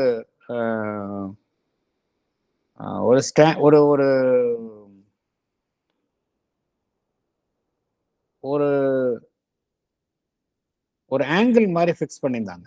அந்த அறைக்கு வெளியில சுவற்றில் வந்து ஒரு ஆங்கிள் மாதிரி ஃபிக்ஸ் பண்ணியிருந்தாங்க. அந்த ஆங்கிள் வந்து எப்படின்னா கொஞ்சம் யாரும் கவனிக்காம இருந்தாங்க அப்படின்னா அது வந்து தலையில இடிக்கும். அதுக்கு வந்து மதர்கிட்ட சொல்றாங்க, இது எடுத்துலாமே, நிறைய பேர் இடிச்சுக்கிறாங்களே அப்படின்னு சொல்றாங்க. மதர் என்ன சொல்றாங்க, இல்ல வேணாம் இருக்கட்டும் அப்படிங்கிறாங்க. ஏன்னா மெக்கானிக்கல் ஆக்ஷன் படி பார்த்தோம் அப்படின்னா நம்ம எடுத்துக்கொள்வோம். மெக்கானிக்கலா நம்ம ஒரு செயலை செய்யும் பொழுது என்ன நடைபெறுகின்றது, அந்த நம்ம தலைக்கு மேல ஒரு விஷயம் இருக்கு அப்படின்னா அதை நம்ம டக்குன்னு போகும்போது எடுத்துக்கொள்கின்றோம். அதே சமயம் அந்த இயக்கத்தின் மீது நமக்கு வந்து ஒரு கான்சியஸா செய்யும் பொழுது அதிலிருந்து நம்ம அந்த இயக்கத்தை செய்ய மறுக்கின்றோம். அது it will make oneself more conscious அப்படிங்கிறாங்க. அதே போலதான் அந்த பிளே கிரவுண்ட்ல அந்த ரூம்க்கு வெளியில ஒரு இடம் மேடாக இருக்கின்றது. அந்த மேடாக இருக்கும் நிலையில அந்த மேட்டை கவனிக்காம ஒருத்தர் நடக்கும் பொழுது அதுல கொஞ்சம் தடுமாற்றம் ஏற்படுகின்றது. தரை வந்து சமநிலையில் இல்லாமல் மேடு பள்ளமா இருக்கும் பொழுது தடுமாற்றம் ஏற்படுகின்றது. தடுமாற்றம் எப்போ ஏற்படும், மெக்கானிக்கல் மூமெண்ட்ஸ், நம்மளுடைய பிசிக்கல் மூவ்மெண்ட் மெக்கானிக்கலா நடைபெறும் பொழுது இது தடுமாற்றம் நடைபெறும். அதே சமயம் கான்சியஸா இருக்கும்போது என்ன நடைபெறுது, தடுமாற்றம் நடைபெறுவதில்லை. அந்த மேடு பள்ளத்தையும் அவ்வாறு இருக்கட்டும் அப்படின்னு மதர் சொல்றாங்க. ஒரு மரக்கிளைய கூட சொல்லிருப்பாங்க சார். மரக்கிளைய கூட சொல்றாங்க. ஆமா, அது வெட்டலாமே, அந்த மரத்தை வெட்டி அந்த கிளைய வெட்டலாமே நினைச்சா இல்ல அது இருக்கட்டும், அப்பதான் பீப்புள் வந்து கான்சியஸா அந்த இடத்த கடக்கும் போது நடந்து போவாங்க அப்படின்னு மதர் சொல்லிருப்பாங்க. ஆமா, இதைத்தான் வந்து பகவான் சொல்றாரு. நம்மால all observable moments of physical being நடக்கிறது, ஒன்றை என்னுடைய கைகளின் மூலமாக தொடுவது, உடலின் மூலமாக ஒரு பொருளை தொடுவது, உடலினுடைய இயக்கங்கள் எல்லாமே பார்த்தோம் அப்படின்னா அப்சர்வபிள் மூவ்மெண்ட்ஸ். இந்த அப்சர்வபிள் மூவ்மெண்ட்ஸை கூட அது மெக்கானிக்கலா இல்லாம கான்சியஸா செய்ய முடியும் அப்படிங்கிறார் பகவான். கதவை சாத்தும் பொழுது எப்படி சாத்துறோம், பொதுவா கதவை சாத்தும் பொழுது கார்ல இருந்து நிறைய பேர் பார்த்தோம் அப்படின்னா இந்த கார்ல இருந்து இறங்கி காரு கதவை படார்னு சாத்துவாங்க. ரூமினுடைய கதவை வந்து வேகமாக செய்வாங்க. இது வந்து நம்ம அப்சர்வபிள் மூமெண்ட்ஸ் இல்லையா? ஆனா கான்சியஸா இருக்கணும் அப்படின்னா எப்படி சாத்தணும் அப்படின்னா நம்ம கதவை வந்து அந்த ஹேண்டில் பிடிச்சிட்டு கிட்டக்க போயிட்டு நல்லா ப்ரெஸ் பண்ணி லாக் பண்ணணும். If it is a conscious மூமெண்ட்னா அப்படிதான் செய்யணும். அதைத்தான் பகவான் இங்க கோருகின்றார். All the observable moments of a physical being also are known and controlled by us in both these ways, separative and intimate. ஒருபுறம் நம்மிடம் இருந்து இணைபிரியாம அதை நம்மளால பிரிக்கவே முடியாது. அந்த செயல் வந்து நம்மளுக்கு மெக்கானிக்கலா நம்ம செய்யக்கூடிய வேலை பிரிக்கவே முடியாது. அதே சமயம் நம்மால் அந்த அந்த செயலில் இருந்து பிரித்து நம்ம அதிலிருந்து விலகி கொள்ள முடியும். இது வந்து மனம் வந்து இதுக்கு எப்படின்னா, இது வந்து உடல் ரீதியாக நம்மால அவ்வாறு செயல்பட முடியும். ஆனா உடலினுடைய செயல்பாட்டில் இருந்து மனம் வந்து விலகி இருக்கின்றது. இங்க என்ன நடைபெறுகின்றது என்றால், மனதினுடைய உடலினுடைய செயல்பாட்டில் இருந்து நாம் இரண்டரை கலந்து இருக்கின்றோம். நம்மளுடைய உடல் we become an intimate part of our bodily movements. அதே சமயம் நம்முடைய மனம் அதிலிருந்து விலகி இருக்க முடியும். மனம் வந்து உடலினுடைய செயலிலிருந்து விலகி it can exercise a detached control over its movements அப்படிங்கிறாங்க பகவான் சொல்றார். உடலினுடைய அனைத்து இயக்கங்களின் மீதும் மனம் அதிலிருந்து விலகி இருப்பதால் மனம் நம்மளுடைய உடலினுடைய இயக்கங்கள் மீது ஒரு ஆளுமையை கொண்டு வர முடியும் என்று இங்க பகவான் குறிப்பிடுகின்றார். ஆகையினால பகவான் என்ன கூறுகின்றார், இந்த செப்பரேட்டிவ் 2 விஷயம் சொல்றார். செப்பரேட்டிவ் ஆட்டிடியூட், இன்டிமேட் மெத்தட் அப்படிங்கிறார். செப்பரேட்டிவ் ஆட்டிடியூட் வந்து ரீசனிங் மைண்ட், இன்டிமேட்டா இருப்பது வந்து நம்மளுடைய dynamic part of mind associated with vital. அங்க வந்து ஆக்ஷன் வந்து ரொம்ப இன்டிமேட்டா இருக்கு. ஈவன் அந்த நிலையில கூட நம்மளுடைய அந்த மனிதனுடைய விலகி நின்று செயல்படுதல் என்கின்ற செயல்பாட்டின் மூலம் ஒரு ஆளுமையை கொண்டு வர முடியும் என்று பகவான் குறிப்பிடுகின்றார். அடுத்தது போகலாம். Yes, sir. This gives to our normal knowledge of our subjective being and nature incomplete and largely superficial, though it still is, yet so far as it goes, a certain intimacy, immediacy, and directness that is absent in our knowledge of the world outside us and its movements and objects. For that, since the thing seen or experienced is not self, not experienced as part of us, no entirely direct contact of consciousness with the object is possible. An instrumentation of sense has to be used which offers us not immediate intimate knowledge of it, but a figure of it as a first datum for knowledge. Thank you. Thank you. Explanation. Yes, sir. This gives to our normal knowledge of our subjective being and nature, that is inner movement, a certain intimacy, immediacy, and directness. Yet it is incomplete and largely superficial.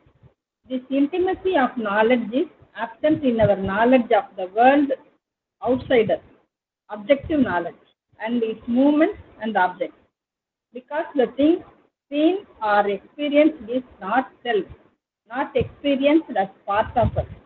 Therefore, no entirely direct contact of consciousness with the object is possible there. We have to use the instrumentation of sense. It offers us not an immediate, intimate knowledge of it, but a figure of it as a first piece of information for knowledge. Thank you, sir.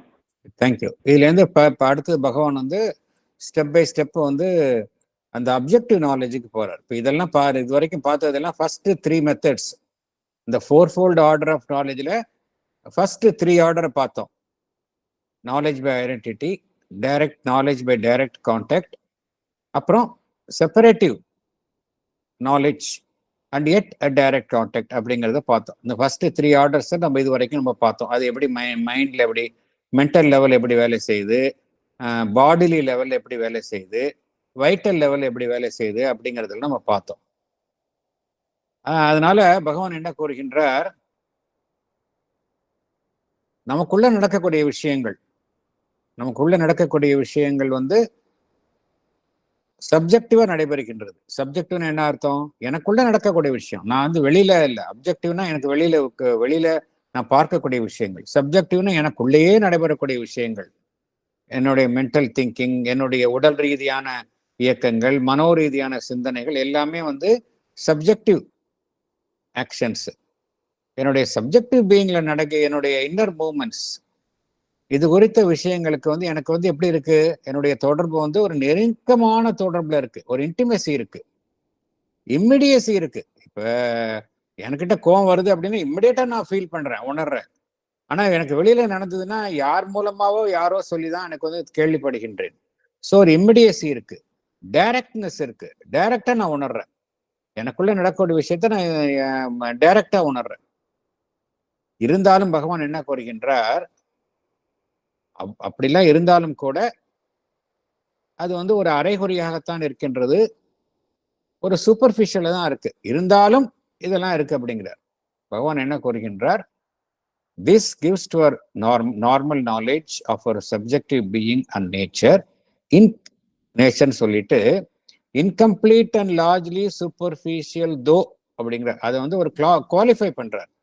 இருக்கு, இருந்தாலும் இன்கம்ப்ளீட்டா இருக்கு, largely superficial though it still is, yet so far as it goes, அது செயல்படுகிற எல்லை வரைக்கும் பார்த்தோம் அப்படின்னா நமக்கு என்ன கிடைக்குது அப்படின்னா அந்த நெருக்கமான ஒரு தொடர்பு கிடைக்கின்றது, ஒரு இம்மிடியசி, உடனடியான ஒரு அதனுடைய அனுபவம் நமக்கு கிட்டுகின்றது, நேரடியான அனுபவம் நமக்கு கிட்டுகின்றது அப்படிங்கிறார்.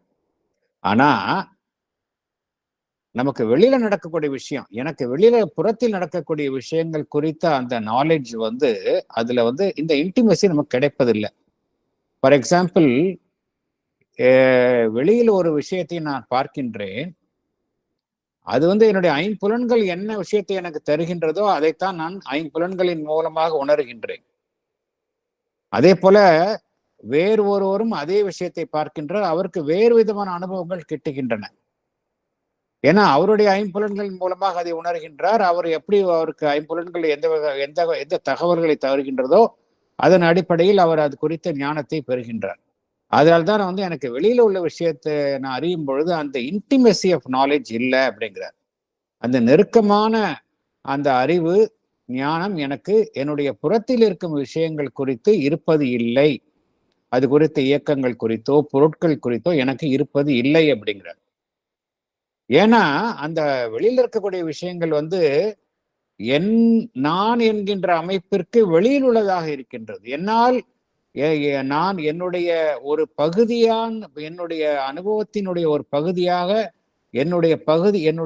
என்னுடைய ஜீவனினுடைய ஒரு பகுதியான அனுபவமாக அது இருப்பது இல்லை. என்னுடைய புறத்தில் ஏற்படும் அனுபவம் அது என்னுடைய ஜீவனினுடைய ஒரு பகுதியான அனுபவமாக அது இருப்பது இல்லை. அதனால் அது குறித்த ஒரு நெருக்கமான ஒரு ஞானம் எனக்கு இருப்பது இல்லை. அங்க வந்து டைரக்ட் கான்டாக்ட் ஆஃப் கான்சியஸ்னஸ் இருப்பது இல்லை. அதனால்தான் நம்ம வந்து ஐம்புலன்களை உபயோகப்படுத்துகின்றோம், இன்ஸ்ட்ருமெண்டேஷன் ஆஃப் சென்ஸ் உபயோகப்படுத்துகின்றோம். அங்க கிடைப்பது வந்து இன்டைரக்ட் நாலேஜ், இன்டிமேட் நாலேஜ் கிடையாது. ஏதோ அந்த ஐம்புலன்கள் தரக்கூடிய அந்த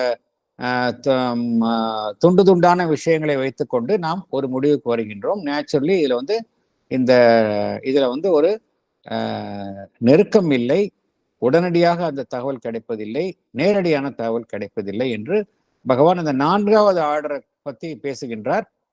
அடுத்த பேராகிராஃப்ல எல்லாம் அது குறித்து ஆன விளக்கத்தை பகவான் கூறுகின்றார். இத்துடன் இந்த பேராகிராஃப் 4 இது முடிகின்றது. Yes madam. சார், இந்த இந்த பேராகிராஃபை வந்து நம்ம எதுல கேட்டகரைஸ் பண்ணலாம்? முதல்ல வந்து நாலேஜை பத்தி சொல்லியிருந்தாரு, பட் இது அந்த இந்த ஃபோர்ஃபோல்ட் நாலேஜினுடைய ஆஸ்பெக்ட்ஸ்னு சொல்லலாமா, இல்ல இதை எப்படி இந்த ஹோல் பேராகிராஃபை நம்ம எதுல அடக்கி கொண்டு வரலாம்? எந்த ஒரு சின்னதுல சொன்னா நம்ம தெரிஞ்சுக்கிற மாதிரி இது பண்ணலாம்? இது வந்து how the mental act upon sorry யூசுவலா பார்த்தோம் அப்படின்னா இதுல வந்து பேராகிராஃப் 3ல பார்த்தோம் அப்படின்னா ஃபுல்லாவே வந்து அந்த ஃபோர் ஃபோல்டு ஆர்டர்ல 3வது ஆர்டரை பத்தி தான் பேராகிராஃப் 3லயும் பேசுறாரு. பேராகிராஃப் 3 and 4ல பேசுறாரு. 4 ஃபோல்டு ஆர்டர்ல 3வது கேட்டகரி எதுன்னு பார்த்தோம் அப்படின்னா direct and yet separative knowledge. Direct எனக்குள்ள நடைபெறுகின்றது, இருந்தாலும் அதை நான் விலகி நின்று பார்க்கின்றேன். இந்த ஆஸ்பெக்ட் தான். அது வந்து எந்த தளத்துல பகவான் கூறுகின்றார்? ஃபர்ஸ்ட் வந்து வைட்டல் லெவல்ல பார்த்தோம். நம்ம ஆங்கர் எப்படி வருது, அதுல இருந்து எப்படி விலகி நிற்கிறது, அதெல்லாம் பார்த்தோம். இதுல வந்து எண்ணங்களை மைண்டினுடைய சிந்தனை எண்ணங்களை குறித்து கூறுகின்றார். இந்த தாட் ப்ராசஸை பத்தி பகவான் இதுல ஹைலைட் பண்றாரு. தாட் ப்ராசஸ் எப்படி நடைபெறுகின்றது? ஏன்னா எண்ணங்களும் வந்து பார்த்தோம் அப்படின்னா உணர்ச்சிகள் வந்து என்னால வந்து விலகி நின்று பார்க்க முடியுது. ஆனா எண்ணங்கள் நடைபெறும் பொழுது அதை வந்து என்னால விலகி நின்று நான் அதனுடன் இரண்டரை கலந்து விடுகின்றேன். ஆனா இருந்தாலும் நம்மால வந்து அந்த எண்ணங்களிலிருந்து விலகி நின்று நம்ம என்னுடைய எண்ணங்களின் மீது ஒரு ஆளுமையை செலுத்த முடியும். அப்புறம் என் மைண்டு வந்து பார்த்தோம் அப்படின்னா மைண்டிலேயே 2 விதமான அமைப்பு இருக்கின்றது. ஒன்று அறிவுக்கு உட்பட்டு சிந்திக்கும் மனம், மறு பகுதி பார்த்தோம் அப்படின்னா பிராணமயத்தினுடைய செல்வாக்கின் கீழ் செயல்படும் மனம். அது வந்து துடிப்புடன் நேரடியாக செயல்படும் மனமாக இருக்கின்றது. அங்கேயும் பார்த்தோம் அப்படின்னா நம்மால வந்து ஒரு ஆளுமையை கொண்டு வர முடியும் அப்படின்தான். இது எல்லாமே வந்து பகவான் கூறுவது எப்படி நம்ம வந்து அந்த விலகி நின்று பார்த்து என்கிட்ட ஒரு நேரடியான ஒரு இயக்கம் நடைபெறும் பொழுது, எனக்குள்ளேயே ஒரு இயக்கம் நடைபெறும் பொழுது அந்த இயக்கம் குறித்த நேரடியான அறிவும் எனக்கு கிடைக்கின்றது. அதே சமயம் அந்த இயக்கத்திலிருந்து விலகி நின்று அந்த இயக்கத்தின் மீது என்னால் ஆளுமையை செலுத்தக்கூடிய ஒரு திறனையும் நான் பெறுகின்றேன். ஸோ இதில் ஆனா இந்த 4th கேட்டகரியில எப்படின்னா எனக்கு வந்து கம்ப்ளீட்டா அது எனக்கு வெளியே போயிடுது. I have no control over whatever it is happening out side.